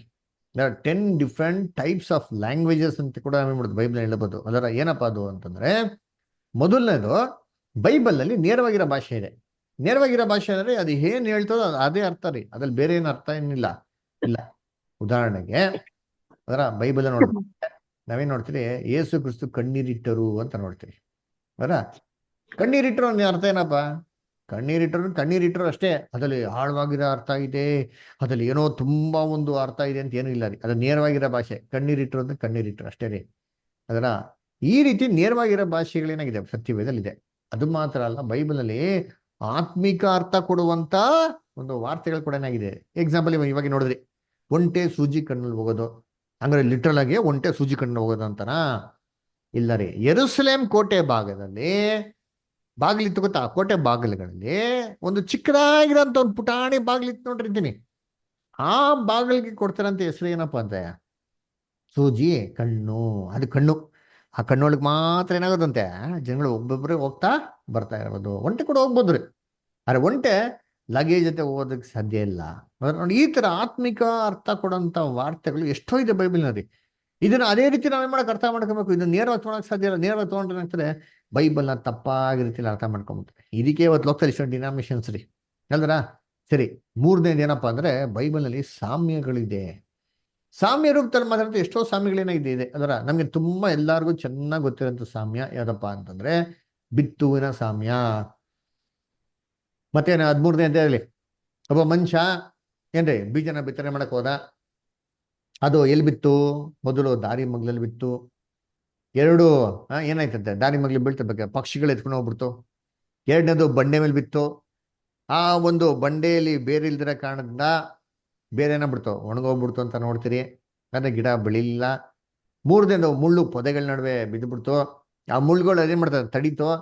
ಅದು ಕೂಡ ಬೆಳೆಯಕ್ಕೆ ಅವಕಾಶ ಆಗಿಲ್ಲ. ಆದ್ರೆ 4ನೇ ಒಂದು ಬೀಜ ಒಳ್ಳೆ ಭೂಮಿಲಿ ಬಿತ್ತು ಅಂತ ಹೇಳ್ತಾರೆ, ಒಳ್ಳೆ ಫಲಗಳು ಕೊಡ್ತು ಅಂತ ಹೇಳ್ತಾರೆ. ಇದು ಅರ್ಥ ಏನೋ ನಮ್ಗೆ ಚೆನ್ನಾಗಿ ಗೊತ್ತು. ಅಲ್ಲಿ ಯೇಸು ಕ್ರಿಸ್ತ ಅದನ್ನೇ ಅವರೇ ಎಕ್ಸ್ಪ್ಲೇನ್ ಮಾಡ್ತಾರೆ. ಬಿತ್ತುವನು ಅಂದ್ರೆ ಮನುಷ್ಯ ಕುಮಾರನು, ಅದರ ಬೀಜ ಅಂದ್ರೆ ದೇವರ ವಾಕ್ಯ. Very good. ನೋಡೋಣ, ದೇವರ ವಾಕ್ಯ ಏನ್ರಿ ದಾರಿ ಮಗ್ಲಲ್ಲಿ ಬಿತ್ತು ಅಂತಂದ್ರೆ ಏನ್ರಿ, ವಾಕ್ಯನ ಕೇಳ್ತಾ ಇರೋರು ಅವ್ರು ಕೇರ್ಲೆಸ್ ಆಗಿ ಕೇಳ್ತಾವ್ರಿ, ಆಸಕ್ತಿನ ಕೇಳ್ತಾ ಇಲ್ಲ. ದಾರಿ ಮಗ್ಲಲ್ಲಿ ಬೀಳ್ದತ್ರ ಈ ಕಿವಿನ ಕೇಳೋದು, ಈ ಕಿವಿನ ಬಿಟ್ಬಿಡೋದು. ಅದರ ಪಕ್ಷಿ ಬಂದು ಎತ್ಕೊಂಡು ಹೋಗ್ಬಿಡ್ತಾನೆ, ಯೇಸು ಕ್ರಿಸ್ತ ಹೇಳ್ತಾರೆ, ಅದನ್ನ ಅವ್ರು ಹೇಳ್ತಾರೆ ಅರ್ಥ. ಪಕ್ಷಿ ಅಂದ್ರೆ ಸೈತಾನವನು. ಸೈತಾನ ಬಂದು ವಾಕ್ಯನ ಏನ್ರಿ ಬಿತ್ತನೆ ಮಾಡ್ತಾ ಇರ್ಬೇಕಾದ್ರೆ, ದೇವ್ರ ವಾಕ್ಯ ಬಿತ್ತನೆ ಮಾಡ್ತಾ ಇರ್ಬೇಕು, ಸೈತಾನ ಮಾಡ್ತಾನೆ, ಕ್ರಿಯೆಗಳನ್ನ ಮಾಡ್ಬಿಡ್ತಾನೆ, ಬೀಜನ ಏನ್ ಮಾಡ್ತಾನೆ, ಹಂಗೆ ವಾಕ್ಯನ ಎತ್ಕೊಂಡು ಹೋಗ್ಬಿಡ್ತಾನೆ. ಅಂದ್ರೆ ಯೇಸು ಕ್ರಿಸ್ತ ಅಲ್ಲೇ ಹೇಳ್ತಾ ಹೊಡಿತೀನಿ ನೋಡಿ, ಒಂದೊಂದು ಪದಗಳಿಗೂ ಅರ್ಥ ಅಲ್ಲೇ ಇದೆ. ಇದೆಲ್ಲಿಂದ ತೊಗೊಂಡಿರಂತ ಅರ್ಥಗಳಲ್ಲ ರೀ, ಸತ್ಯವೇದದಲ್ಲೇ ತೊಗೊಳ್ಬೇಕು ಅರ್ಥಗಳು. ಅದಕ್ಕೆ ಹೇಳೋದು ಸತ್ಯವೇದಕ್ಕೆ ಸತ್ಯವೇದ ಡಿಕ್ಷನರಿ. ಇದು ಪ್ಯಾರಬಲ್ಸ್ ಅದರ. ಈ ರೀತಿ ನಾವೇನ್ ಮಾಡಕದ್ನ ಅರ್ಥ ಮಾಡ್ಕೊಬೇಕ್ರಿ ಅಲ್ವರ. ಆಮೇಲೆ 4ನೇದು ಬೈಬಲ್ ಇರೋದೇನಪ್ಪ ಅಂದ್ರೆ ಛಾಯೆ ಮತ್ತೆ ನಿಜ ಸ್ವರೂಪ. ಏನಿದು ಛಾಯೆ ಮತ್ತೆ ನಿಜ ಸ್ವರೂಪ ಅಂತಂದ್ರೆ, ಹಳೆ ಒಡಂಬಡಿಕೆಯಲ್ಲಿ ಬರ್ದಿರೋದೆಲ್ಲವೂ ಹೊಸ ಒಡಂಬಡಿಕೆ ಅಂತ ಎಲ್ಲಾ ವಿಚಾರಗಳಿಗೇನ ಇದೆ ಅಲ್ಲಿ ಎಲ್ಲ ಅರ್ಥ ಇದೆ ಅದರ. ಉದಾಹರಣೆಗೆ ನೋಡ್ಬೇಕಾದ್ರೆ ಏನಪ್ಪಾ ಅಂತ ಹೇಳ್ತಾರೆ, ಇದಕ್ಕೆ ಟೈಪ್ ಅಂಡ್ ಆಂಟಿ ಟೈಪ್ ಅಂತ ಕೂಡ ಹೇಳ್ತಾರೆ ಅದರ. ಏನಿದು ಟೈಪ್ ಮತ್ತೆ ಆಂಟಿ ಟೈಪ್ ಅಂತಂದ್ರೆ ನಮ್ಗೆ ಅರ್ಥಗತ್ತಲ್ಲಿ ಹೇಳ್ಬೇಕಂದ್ರೆ, ನಾವು ಒಂದು ಮೊಬೈಲ್ ಅಂಗಡಿಗೆ ಹೋಗ್ತೀರಿ ಅದರ, ಅವ್ನು ಮೊಬೈಲ್ ನೋಡ್ಸಿ ಅಂತ ಹೇಳ್ತೀರಿ, ಅವ್ನು ನೋಡ್ತಾನೆ. ಅಲ್ಲ ಮೊಬೈಲ್ಗಳು ನೋಡ್ತಾನೆ, ನಮ್ಗೆ ಯಾವ ಮೊಬೈಲ್ ಏನಾಗಲ್ಲ ಅಲ್ಲಿ ನಮ್ಗೆ ಯೂಸ್ ಆಗಲ್ಲ, ಪ್ರಯೋಜನ ಆಗಲ್ಲ. ಅವಾಗ ಅವನು ಏನ್ ಮಾಡ್ತಾನೆ, ಸರ್ ನಿಮ್ಗೆ ಯಾವ ಟೈಪ್ ಮೊಬೈಲ್ ಬೇಕು ಹೇಳಿ, ಆ ಟೈಪ್ ನೋಡಿಸ್ತೀನಿ ಅಂತ ಹೇಳ್ತಾನೆ. ಗೊತ್ತಾ, ಇದೇ ಟೈಪ್ ಅನ್ನೋ ಅರ್ಥ. ಹಳೆ ಒಡಂಬಡಿಕೆ ಎಲ್ಲ ಟೈಪ್ ಕಳ್ರಿ, ಹೊಸ ಒಡಂಬಡಿಕೆ ಅಂತ ಎಲ್ಲಾ ವಿಚಾರಗಳಿಗೇನ ಇದಾವಲ್ಲ ಅದು ಒಂದು ಟೈಪ್ ಆಗಿದೆ ಅಲ್ವರ. ಅದೇ ರೀತಿ ಹೇಳಿದ್ರಿ ಅದರ. ಅದಕ್ಕೆ ಕರ್ತನಲ್ಲಿ ಒಂದು ಎಕ್ಸಾಂಪಲ್ ಏನಪ್ಪಾ ಅಂದ್ರೆ, ಅಬ್ರಹಾಮು ತನ್ನ ಒಬ್ಬನೇ ಮಗನಂತ ಇಸಾಕನ ಏನ್ ಮಾಡೋದು, ಬಲಿಪಿಟ್ಟ ಮೇಲೆ ಬಲಿ ಕೊಡಕ್ಕೆ ಸಿದ್ಧ ಆಗ್ಬಿಟ್ರು. ಇದನ್ನ ನಾವ್ ಯಾರಿಗೆ ಹೋಲಿಕೆ ಮಾಡ್ಬೋದು? ತಂದೆ ನೋಡ್ರ, ತಂದೆಯ ದೇವರು ತನ್ನ ಒಬ್ಬನೇ ಮಗಂತ ಯೇಸು ಕ್ರಿಸ್ತನ ಏನ್ ಮಾಡಿದ್ರು ಅವರು ಬಲಿಯಾಗಿ ಒಪ್ಪಿಸ್ಕೊಂಡ್ಬಿಟ್ರು ನೋಡ್ರ. ಅದಕ್ಕೇನಾಗಿದೆ ಇದು ಛಾಯೆ ಆಗಿದೆ. ಈ ತರ ಟೈಪು ಆಂಟಿ ಟೈಪ್. ಅಬ್ರಹಾಮ್ ಅಂದ್ರೆ ತಂದೆಯ ದೇವರು, ಇಸಾಕ್ ಅಂದ್ರೆ ಯೇಸು ಕ್ರಿಸ್ತನು. ಈ ತರ ಏನಾಗಿದೆ ಎಲ್ಲ ಹೋಲಿಕೆಗಳು ಬ್ಯೂಟಿಫುಲ್ ಆಗಿ ಏನಾಗೆ ಬರ್ತದೆ ಅದರ. ಅದಕ್ಕೆ ವಾಕ್ಯ ಓದೋಣ. ಕೊಲೋಸ್ಯರು 2ನೇ ಅಧ್ಯಾಯ 16 ಮತ್ತೆ 17ನೇ ವಾಕ್ಯ. ಕೊಲೋಸಿಯನ್ 2nd chapter 16 and 17. ನಮ್ಮಲ್ಲಿ brother Timothy brother Chikkaballapur, Timothy brother ಓದ್ಬೋದಾ? ಏನಿದ್ದೀರಾ ಸರ್? ಎಸ್ ಸರ್, ಇದೀನಿ ಸರ್. ಓದಿ ಬ್ರದರ್. ಸರ್ ವಚನ ಹೇಳಿ ಸರ್ ಪ್ಲೀಸ್. ಕೊಲೋಸ್ಯರು ಬರೆದಂತ ಪತ್ರಿಕೆ 2ನೇ ಅಧ್ಯಾಯ 16 ಮತ್ತು 17. Yes sir.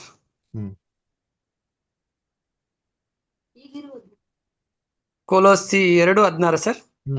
16 ಮತ್ತು 17. ಹೀಗಿರುವುದರಿಂದ ತಿಂದು ಕುಡಿಯುವ ವಿಷಯದಲ್ಲಿಯೂ ಹಬ್ಬ, ಅಮಾವಾಸ್ಯೆ, ಸಬ್ಬತ್ತು ಎಂಬಿವುಗಳ ವಿಷಯದಲ್ಲಿಯೂ ನಿಮ್ಮನ್ನು ದೋಷಿಗಳೆಂದು ಯಾರೂ ಎಣಿಸಬಾರದು. ಇವು ಮುಂದೆ ಬರಬೇಕಾಗಿದ್ದ ಕಾರ್ಯಗಳ ಛಾಯೆಯಾಗಿವೆ. ಇವುಗಳ ನಿಜ ಸ್ವರೂಪವು ಕ್ರಿಸ್ತನೇ. ಆಮೆನ್. ಏನ್ರಿ ಎಲ್ಲ ಐತಲ್ಲ ಹಳೆ ಒಡಂಬಡಿಕೆಯಲ್ಲಿ ಏನಂತೆ, ಅಮಾವಾಸ್ಯೆ, ಹಬ್ಬ, ಆಚರಣೆಗಳು, ಸಬ್ಬತ್ತುಗಳು ಇವೆಲ್ಲೇನ್ರಿ ಮುಂದೆ ಬರ್ಬೇಕಂತ ಕೆಲಸಗಳೇನ್ರಿ ಛಾಯೆ ಆಗಿದೆ. ನಿಜ ಸ್ವರೂಪ ಯಾರು? ಕ್ರಿಸ್ತನು. ಅದಲ್ಲ, ಕ್ರಿಸ್ತನ್ ಜೀವಿತದಲ್ಲಿ ನೆರವೇರುವಂತ ವಿಚಾರಗಳೇನ ಇಂಥವೆಲ್ಲ ಹೇಗಿದೆ ನೋಡ್ರ, ಎಷ್ಟು ಕ್ಲೀನ್ ಆಗಿದೆ. ಅದಕ್ಕೆ ಓಲ್ಡ್ ಟೆಸ್ಟಿಮೆಂಟ್ ಎಲ್ಲ ಬರ್ದಿರೋದು ನ್ಯೂ ಟೆಸ್ಟಿಮೆಂಟ್ಗೆ ರಿಫ್ಲೆಕ್ಷನ್. ಓಕೆನಾ? ಇದನ್ನ ಮನಸ್ಸಲ್ಲಿ ಮಾಡ್ಕೊ, ನಾವು ಕ್ಲೀನಾಗೆ ಒಂದು ಕ್ಯಾಪ್ಟನ್ ಇಟ್ಕೊಬೇಕು ಅಲ್ವರ. ನೆಕ್ಸ್ಟ್ ಏನಪ್ಪಾ ಅಂತಂದ್ರೆ ಕರ್ತನಲ್ಲಿ ಬಿಟ್ಟಂದ್ರೆ 5ನೇ ಒಂದು ಭಾಷೆ ಬೈಬಲ್ ಅನ್ನೋದು ಕನಸು ಮತ್ತೆ ದರ್ಶನಗಳು. ಅದರ ಕನಸು ಬೈಬಲ್ ಬಿದ್ದಿದ್ಯಾ? ಯೋಸೆಫನ್ ಕನಸು ಬಿತ್ತು, ಫಾರೋನ್ಗೆ ಕನಸು ಬಿತ್ತು, ದಾನಿಯಲ್ಗೆ ಕನಸು ಬಿತ್ತು. ಅರ್ಥ ಏನು? ಅಲ್ಲೇ ಕೊಟ್ಟಿರೋಂಥ ಅರ್ಥಗಳು ಅಲ್ವರ. ಅದಕ್ಕೆ ಅದೇ ಅರ್ಥನಾ? ಅದರ ಅದ್ರ ಅರ್ಥ ಏನೋ ಇದೆ, ಬೇರೆ ಏನೋ ಇದೆ. ಅದರ ಫಾರೋ ಕನಸು ನೋಡ್ತಾನೆ, ಹಸು ಬಂತಂತೆ, ಫಲಗಳನ್ನ ತಿನ್ಬಿಡ್ತಂತೆ ಫಸಲನ್ನ. ಅರ್ಥ ಏನೋ? ಅರ್ಥ ಅದು ವಿವರಣೆ ಮಾಡ್ತಂತೆ ಯೋಸೆಫ್. ಈ ರೀತಿ ಎಷ್ಟೋ ಕನಸುಗಳಿದೆ. ಅದೇ ಆದ ರೀತಿಯಲ್ಲಿ ಅರ್ಥ ಮಾಡ್ಕೊಳ್ಬೇಕು ನಾವು ಅಲ್ವರ. ಅದಕ್ಕೆ ದಾನಿಯಲ್ಲಿ ಜ್ಞಾನಿ ಕೂಡ ಕನಸು ಹೇಳ್ತಾರೆ. ಅದ ಅರ್ಥ ಏನು? ಅದಕ್ಕೆ ಅಂತ ಒಂದು ವಿಧ ಇದೆ. 6ನೇದು ಏನಪ್ಪಾ ಅಂದ್ರೆ ಕಾಲಗಳಿಗೆ ಸಂಬಂಧಪಟ್ಟಿರೋಂಥ ಒಂದು ಭಾಷೆ, ಅದರ ಡಿಸ್ಪೆನ್ಸೇಷನಲ್ ಟ್ರೂತ್ ಅಂತ ಏನ್ ಮಾಡ್ತಾರೆ ಹೇಳ್ತಾರೆ. ಉದಾಹರಣೆಗೆ ಮೋಸೆ ಕಾಲದಲ್ಲಿ ಏನಿತ್ತಪ್ಪ ಅಂದ್ರೆ ಒಬ್ಬ ವ್ಯಕ್ತಿ, ಒಬ್ಬ ಗಂಡಸು ಎಷ್ಟು ಜನ ಬೇಕಾದ್ರೆ ಮಾಡಿತ್ತು ಮದುವೆ ಮಾಡ್ಕೊಂಬಂದಾಗಿತ್ತು ಅಲ್ವರ. ಹೆಂಡತಿ ಮಲ್ಟಿಪಲ್ ವೈಫ್ಸ್ ಮದುವೆ ಮಾಡ್ಕೊಂಬಾಯ್ತು. ಅದು ನ್ಯಾಯ ಪ್ರಮಾಣದಲ್ಲಿ ಇರೋದ್ರಿಂದ ಅದರ ಒಂದು ಅನುಮತಿ ಇತ್ತು. ಅದಕ್ಕೆ ಎಷ್ಟು ಜನ ಮದುವೆ ಮಾಡ್ಕೊಂಡ್ರು, ಅಬ್ರಹಾಮ್ ಮಾಡ್ಕೊಂಡ್ರು. ಅದರ ಏನ್ರಿ ನಾವು ಏನ್ರಿ ಮಾಡ್ತೀವಿ, ದಾವಿದನ ಬಗ್ಗೆ ನೋಡ್ತೀರಿ. ಅದರ ಇವರೆಲ್ಲ ಏನ್ ಮಾಡಿದ್ರು, ಅನೇಕ ಹೆಂಡತಿಗಳನ್ನ ಮದುವೆ ಮಾಡ್ಕೊಂಡ ಬಗ್ಗೆ ನಾವು ಸತ್ಯವೇದಲ್ಲಿ ನೋಡ್ತೀರಿ ಅಲ್ವರ. ಆದ್ರೆ ಯೇಸು ಕ್ರಿಸ್ತು ಬಂದು ಅದೇನ್ ಮಾಡ್ತಾರೆ, ಅದನ್ನ ಚೇಂಜ್ ಮಾಡ್ತಾರೆ ಅಲ್ವರ. ಏನಂತ ಚೇಂಜ್ ಮಾಡ್ತಾರೆ? ಒಬ್ಬರನ್ನೇ ಮದುವೆ ಮಾಡ್ಕೊಬೇಕು. ಆದರದ ಹೊರತು ಅದೇ ವ್ಯಭಿಚಾರದ ಕಾರಣ ಬಿಟ್ಟು ಬೇರೆ ಯಾವುದೇ ಕಾರಣಕ್ಕೂ ಮತ್ತೊಬ್ರು ಏನ್ ಮಾಡಂಗಿಲ್ವಂತೆ ನೋಡ್ರ. ಮತ್ತೆ 19:9 ಅದರ ಮದುವೆ ಮಾಡ್ಕೊಳಂಗಿಲ್ಲ ಅಂತ ಸತ್ಯವೇದ ಕ್ಲೀನ್ ಆಗಿ ಕೊಟ್ಟಿದೆ ಅದರ. ಹಂಗಾರೆ ಏನಾಯ್ತು, ಮೊದಲು ಎಷ್ಟೋ ಜನ ಮದುವೆ ಮಾಡ್ಕೊಬೋದಾಯ್ತು. ಆದ್ರೆ ಇವಾಗ ಏನ್ ಮಾಡಂಗಿಲ್ಲ, ಅದನ್ನ ಮದುವೆ ಮಾಡ್ಕೊಳಂಗಿಲ್ಲ, ಒಬ್ಬರನ್ನೇ ಮದುವೆ ಮಾಡ್ಕೊಬೇಕು. ಸರಿ, ಮುಂದಕ್ಕೆ ಕ್ರಿಸ್ತನ ರಾಜ್ಯದಲ್ಲಿ ಮದುವೆ ಅಂದ್ಬಿಟ್ಟೇ ಇರಲ್ಲ ರೀ. ನೋಡಿ ವಾಕ್ಯದಲ್ಲಿ ಇದೆ, ಓದನ ಮತ್ತೆಯ 22:30. ಮತ್ತೆಯ 22:30 ಓದ್ತೀರಾ? ಯಾರು ಓದ್ತೀರಾ? Praveen brother, Ruth sister, Rajashekar brother. Okay, Devika sister, Shilpa sister. ಯಾಕಂದ್ರೆ ಪುನರುತ್ಥಾನದಲ್ಲಿ ಅವರು ಮದುವೆಯಾಗುವುದಿಲ್ಲ ಮತ್ತು ಮದುವೆ ಮಾಡಿಕೊಡುವುದೂ ಇಲ್ಲ, ಆದರೆ ಅವರು ಪರಲೋಕದಲ್ಲಿರುವ ದೇವದೂತರಂತೆ ಇರುತ್ತಾರೆ. ಎಷ್ಟು ಕ್ಲೀನಾಗಿ ಹೇಳ್ತಾರೆ ನೋಡ್ತೀನಿ ಅದರ. ಯಾಕಂತಂದ್ರೆ ಪರಲೋಕದಲ್ಲಿರುವಂತ ದೇವದೂತ ತರ ಇರ್ತಾರಂತೆ, ಮದುವೆನೇ ಇರಲ್ಲ ರೀ ಅದ್ರ. ಹಂಗಾರೆ ನೋಡಿ, ಇದು 3 ಕಾಲಕ್ಕೆ ಬೇರೆ ಬೇರೆ ಅಂತ ವಾಕ್ಯಗಳಿದೆ ರೀ. ಇದನ್ನ ಒಂದೇ ಕಾಲಕ್ಕೆ ಅಪ್ಲೈ ಮಾಡಕ್ ಸಾಧ್ಯ ಇಲ್ಲ ರೀ. ಪೂರ್ವದಲ್ಲಿ ಇತ್ತು ಅನೇಕ ಜನಗಳ ಮದುವೆ ಮಾಡ್ಕೊಳಕ್ಕೆ, ಆದ್ರೆ ಇವಾಗ ಏನಿದೆ, ಒಬ್ಬರನ್ನೇ ಮದುವೆ ಮಾಡ್ಕೊಬೇಕು. ಮುಂದೆ ಬರೋಂಥ ಯುಗದಲ್ಲಿ ಮದ್ವೆ ಅಂತ ಅಂದ್ಬಿಟ್ಟೆ ಇಲ್ಲ. ಹಂಗಾರೆ ಕರ್ತನಲ್ಲಿ ಪ್ರೀತಿ ಅನ್ಸೋರುಗಳೇ ಏನಪ್ಪಾ ಅಂದ್ರೆ ಪಾಸ್ಟ್, ಪ್ರೆಸೆಂಟ್, ಫ್ಯೂಚರ್ ಹೆಂಗಿದೆ ಇವಾಗ ಮಾತಾಡ್ಬೇಕ್ರೆ? Past tense, present tense, future tense ಅಂತಿದ್ಯಾ? ಭೂತಕಾಲ, ವರ್ತಮಾನ ಕಾಲ, ಭವಿಷ್ಯತ್ ಕಾಲ ಅಂತಿದ್ಯೋ. ಅದೇ ತರ ವಾಕ್ಯ ಏನಾಗಿದೆ ಇದೆ. ಕೆಲವೊಂದು ವಾಕ್ಯಗಳು ಅದು ಏನು ಇತಿಹಾಸಕ್ಕೆ ಅಪ್ಲೈ ಆಗ್ತದೆ, ಅವಾಗೆ ಅಪ್ಲೈ ಮಾಡ್ಬೇಕು. ಅದನ್ನ ಇವಾಗ ಅಪ್ಲೈ ಮಾಡೋಕೆ ಸಾಧ್ಯ ಇಲ್ಲ. ಅದೇ ಕೆಲವೊಂದು ವಾಕ್ಯಗಳು ಭವಿಷ್ಯತ್ ಕಾಲಕ್ಕೆ ಅಪ್ಲೈ ಆಗ್ತದೆ, ನಮಗೆ ಅಪ್ಲೈ ಮಾಡ್ಕೊಂಡು ಇವಾಗ ಅಪ್ಲೈ ಮಾಡಕ್ಕೆ ಸಾಧ್ಯ ಇಲ್ಲ. ಆ ಕಾಲದ ವಾಕ್ಯಗಳು ಆ ಕಾಲಕ್ಕೆ ಅಪ್ಲೈ ಮಾಡಬೇಕು. ಇದನ್ನ ಚೆನ್ನಾಗಿ ಅರ್ಥ ಮಾಡಬೇಕು. 7ನೇದು ಏನಪ್ಪ ಅಂದ್ರೆ ಪ್ರವಾದನೆ ಭಾಷೆ. ಬೈಬಲ್ನ ಪ್ರವಾದನೆಗಳಿದೆಯಾ? ಎಷ್ಟೋ ಪ್ರವಾದನೆಗಳಿದ್ದಾರೆ. ಆ ಪ್ರವಾದನೆ ಭಾಷೆಗಳನ್ನ ಅದೇ ರೀತಿಯಲ್ಲಿ ಅರ್ಥ ಮಾಡ್ಕೊಬೇಕು. ನೋಡಿ, ಬೈಬಲ್ ಓದೋಣ. ಮೊದಲನೇ ಪ್ರವಾದನೆ ಆದಿಕಾಂಡ 3ನೇ ಅಧ್ಯಾಯ 15ನೇ ವಾಕ್ಯ. ವಿಕ್ರಮ್ ಬದರ್ ಓದ್ಬೋದಾ? ಜೆನೆಸಿಸ್ 3:15. ನಿನಗೂ ನಿನಗೂ ನಿನ್ನ ಸಂತತಿಗೂ ಈ ಸಂತತಿಗೂ ಹಗೆತನ ಇಡುವೆನು. ಆತನು ನಿನ್ನ ತಲೆಯನ್ನು ಜಜ್ಜುವನು ಮತ್ತು ನೀನು ಆತನ ಹಿಮ್ಮಡಿಯನ್ನು ಕಚ್ಚುವಿ ಅಂದನು. ನೋಡ್ರ, ನಿನಗೂ ಸ್ತ್ರೀಯ ಸಂತತಿಗೂ ಹಗೆತನ ಇರುವ ಹಾಗೆ ಮಾಡುವೆನು. ಅದರ ಅದೇನ್ ಮಾಡ್ತಾರೆ? ನೀನ್ ತಲೆಯನ್ನು ಜಜ್ಜುವುದು, ನೀನು ಆಕೆ ಹಿಮ್ಮಡಿಯನ್ನು ಕಚ್ಚುವಿ ಅಂತ ಹೇಳ್ತಾರೆ. ಇದೇನಿದು? ಸ್ತ್ರೀ ಮತ್ತೆ ಸರ್ಪಕ್ಕೂ ಜಗಳ ಮಾಡ್ತಾರೆ ಅಂತನಾ? ಇದೇನು ಪ್ರವಾದ ಇದೀರಿ? ಈ ಪ್ರವಾದನೆ ಭಾಷೆಯಲ್ಲಿ ಮಾಡಿ ನಾವು ಓದ್ಬೇಕು. ಅವಾಗ ನಮ್ಗೆ ಏನಾಗುತ್ತೆ ಅರ್ಥ ಆಗೋದು. ಇದೆಲ್ಲ ನಾವು ಓದೋಣ ಮುಂದೆ ಬರೋದಿನಗಳಲ್ಲಿ ಹೇಗೆ ಅಂತ ಬಿಟ್ಟೆಲ್ಲ ಕ್ಲೀನಾಗಿ ಡೀಟೇಲ್ ಕಲ್ಸ್ಕೊಡ್ತೀವಿ ಅಲ್ಲ. ಇದು 7ನೇ ಸ್ಟಡಿ. 8ನೇದು ಏನಪ್ಪ ಅಂದ್ರೆ ಕಾಂಟೆಕ್ಸ್ಟ್. ಕಾಂಟೆಕ್ಸ್ಟ್ ಅನ್ನ ಏನ್ರಿ? ಸುಮ್ಮನೆ ಒಂದು ವಾಕ್ಯ ನೋಡ್ಬಿಟ್ಟು ಒಂದು ಕನ್ಕ್ಲೂಷನ್ ಬರೋದಲ್ಲ, ಮೇಲ್ಗಡೆ ಕೆಡೆ ಎಲ್ಲ ಓದ್ಬೇಕು. ಇದು ಯಾವ್ದ್ರ ಬಗ್ಗೆ ಹೇಳ್ತದೆ ಏನಪ್ಪಾ ಅಂತಂದ್ಬಿಟ್ಟು ಆಮೇಲೆ ನಿರ್ಧಾರಕ್ಕೆ ಬರಬೇಕು. ಉದಾಹರಣೆಗೆ ಮತ್ತೆ 13ನೇದಲ್ಲಿ ಇದ್ದವನಿಗೆ ಕೊಡಲ್ಪಡ್ತಾರೆ, ಇಲ್ಲಿದ್ದವಂತೆ ಇರೋದನ್ನು ಕೂಡ ತಗೊಂಡ್ಬಿಡ್ತಾರೆ. ಇದನ್ನ ಹಂಗೆ ಓದ್ಬಿಟ್ರೆ ಹಂಗೆ ಅನ್ಸ್ಬಿಡ್ತಾರೆ, ಅಯ್ಯೋ ದುಡ್ಡು ಬಗ್ಗೆ ಹೇಳ್ತವ್ರೆ ಅಂತ. ಆದರೆ ನಾವು ಕ್ಲೀನಾಗಿ ಒಂದು ಅರ್ಥ ಮಾಡ್ಕೊಂಡ್ರೆ ಗೊತ್ತಾಗೋದು ಇದು ಸತ್ಯವೇದದ ಬಗ್ಗೆ ಹೇಳ್ತಾ ಇರೋದು ಅಂತ. ಆ ಥರ ಕಾಂಟೆಕ್ಸ್ಟ್ ಓದ್ಬೇಕ್ರಿ ಒಂದು ಕನ್ಕ್ಲೂಷನ್ ಬರೋಕ್ಕಿಂತ ಮುಂಚೆ. 9ನೇದು ಏನಪ್ಪ ಅಂದರೆ ಕಾಲಗಳ ಬಗ್ಗೆ, ಕಾಲಗಣನೆ ಬಗ್ಗೆ, ಅದರ ಟೈಮ್. ನೋಡಿ ಬೈಬಲ್ ಎಷ್ಟೋ ಟೈಮ್ ಬಗ್ಗೆ ಮಾತಾಡ್ತಾರೆ, ಎಷ್ಟು ಟೈಮ್ ಬಗ್ಗೆ ಮಾತಾಡೋದು, ತುಂಬಾ ಮಾತಾಡೋರೆ ಅಲ್ದ್ರ. ಎಷ್ಟೋ ಟೈಮ್ ಬಗ್ಗೆ ಬರುತ್ತೆ. ಯೇಸು ಕ್ರಿಸ್ತನ ಮೊದಲನೇ ಬರಿಕಲ್ಲಿ ಕಳ್ಸ್ಕೊಡೋಕೆ ಟೈಮ್ ಇತ್ತು ಅಲ್ವರ. ಹಂಗೆ ಯೇಸು ಕ್ರಿಸ್ತ 2ನೇ ಬರಿಕಲ್ಲಿ ಬರ್ತಾರೆ, ಟೈಮ್ ಇದೆ ಅದರ. ಅದೇ ರೀತಿ ಕರ್ತನ ಬಿಡುಗಡೆ, ಮನುಷ್ಯನ ಸೃಷ್ಟಿ ಮಾಡಿ ಎಷ್ಟು 1000 ವರ್ಷ ಆಯ್ತು, ಟೈಮ್ ಇದೆಯಾ, ಎಷ್ಟು ಟೈಮ್ ಇದೆ ಅದರ. ಈ ರೀತಿಯ ಟೈಮ್ ಪ್ರಾಫಸಿಗಳನ್ನ ಒಂದು ಪ್ರಾಫಸಿ ಆಂಗಲ್ ಅಲ್ಲೇ ಓದ್ಬೇಕು. ಕೊನೆಯದಾಗೆ ತುಂಬಾ ಮುಖ್ಯವಾಗಿರೋದು ಯಾವ್ದಪ್ಪ ಅಂದ್ರೆ ಟಾಪಿಕಲ್ ಬೈಬಲ್ ಸ್ಟಡಿ. ತಲೆ ಬರಹಗಳ ಮೇಲೆ ಆಧಾರವಾಗಿರೋಂಥ ಒಂದು ಏನ್ರಿ ಸ್ಟಡಿ ನಾವು ಮಾಡೋದು ಮುಖ್ಯವಾಗಿ ಟಾಪಿಕಲ್ ಬೈಬಲ್ ಸ್ಟಡಿ. ಉದಾಹರಣೆಗೆ ಇವಾಗ ಜೀಸಸ್ ಕ್ರೈಸ್ಟ್ ಬಗ್ಗೆ ಓದ್ಬೇಕು ಅಂತಂದ್ರೆ ನಮ್ಗೆ ಬೈಬಲ್ ಒಂದೇ ಚಾಪ್ಟರ್ ಕೊಟ್ಟಿದ್ದಾರ? ಇಲ್ವಲ್ಲ. ಜೀಸಸ್ ಕ್ರೈಸ್ಟ್ ಹುಟ್ಟಿದ್ದೆಲ್ಲ ಕೊಟ್ಟವ್ರೆ, ಅವ್ರು ಬೆಳೆದಿದ್ದೆಲ್ಲ ಒಂದ್ ಕಡೆ ಕೊಟ್ಟವ್ರೆ, ಅವರು ಮಿನಿಸ್ಟ್ರಿ ಮಾಡಿದ ಬೇರೆ ಕಡೆ ಕೊಟ್ಟವ್ರೆ, ಅವ್ರು ಸತ್ತಿದ್ದೇ ಬೇರೆ ಕಡೆ ಕೊಟ್ಟವ್ರೆ. ಎಲ್ಲ ಭಾಗವಾಗಿಯೂ ಎಲ್ಲಾ ಕಡೆ ಕೊಟ್ಟಿರೋದು. ನಾವೇನ್ ಮಾಡಕ್ ಇವಾಗ ಎಲ್ಲ ಸೇರಿಸ್ಬಿಟ್ಟು ಓದ್ಬೇಕ್ರಿ. ಇದನ್ನ ಸೇರಿಸ್ಬಿಟ್ಟು ಓದೋದೇ ಟಾಪಿಕಲ್ ಸ್ಟಡಿ. ಇದನ್ನ ಹೆಂಗ್ ಮಾಡೋದು ಅಂತಂದ್ರೆ ನಾವೆಲ್ಲ ದೊಡ್ಡ ಲೈಬ್ರರಿಗೆ ಹೋಗ್ಬೇಕಾಗ್ಬೋದು, ಏನೂ ಇಲ್ಲ ರೀ. ಮನೇಲಿ ಕೂತ್ಕೊಂಡೆ ನೀವು ಆನ್ಲೈನಲ್ಲಿ ಏನ್ ಮಾಡ್ಬೋದು. ಅದೇ ಅದಕ್ಕೆ ಕನ್ಕಾರ್ಡೆನ್ಸ್ ಅಂತ ಬರ್ತಾರೆ, ಗ್ರೀಕ್ ಕನ್ಕಾರ್ಡೆನ್ಸ್, ಹೀಬ್ರೂ ಕನ್ಕಾರ್ಡೆನ್ಸ್. ಈ ಕನ್ಕಾರ್ಡೆನ್ಸ್ ಮುಖಾಂತರ ಎಲ್ಲಾ ವಾಕ್ಯಗಳನ್ನ ಏನ್ರಿ ಒಂದ್ ಜೋಡಣೆ ಓದ್ಬಿಟ್ಟು ಒಂದು ಕನ್ಕ್ಲೂಷನ್ ಬಂದ್ರೆ ನಮಗೆ ಸತ್ಯವೇದ ಏನ್ ಹೇಳ್ತಾರೆ ಅಂದ್ಬಿಟ್ಟು ಕ್ಲೀನಾಗಿ ಸತ್ಯ ಗೊತ್ತಾಗ್ತದೆ. ಸತ್ಯ ಗೊತ್ತಾದ್ರೆ ಯೇಸು ಕ್ರಿಸ್ತ ಹೇಳ್ತಾರೆ, ಸತ್ಯ ತಿಳ್ಕೊಳ್ಳಿ, ಸತ್ಯ ನಿಮ್ಗೆ ಏನ್ ಮಾಡ್ತದೆ, ಬಿಡುಗಡೆ ಮಾಡ್ತಾರೆ. ಏನಿಂದ ಬಿಡುಗಡೆ ಮಾಡ್ತಾರೆ? ನಮ್ಗಿರಂತ ಎಲ್ಲಾ ಪ್ರಶ್ನೆಗಳಿಂದ ಬಿಡುಗಡೆ ಮಾಡ್ತಾರೆ. ಇದನ್ನೇ ನಾವಿಲ್ಲಿ ಏನ್ ಮಾಡೋದು, ನಿಮ್ಗೆ ಕ್ರಮೇಣವಾಗಿ ಡೀಟೇಲ್ ಆಗಿ ಹೇಳ್ಕೊಡೋದು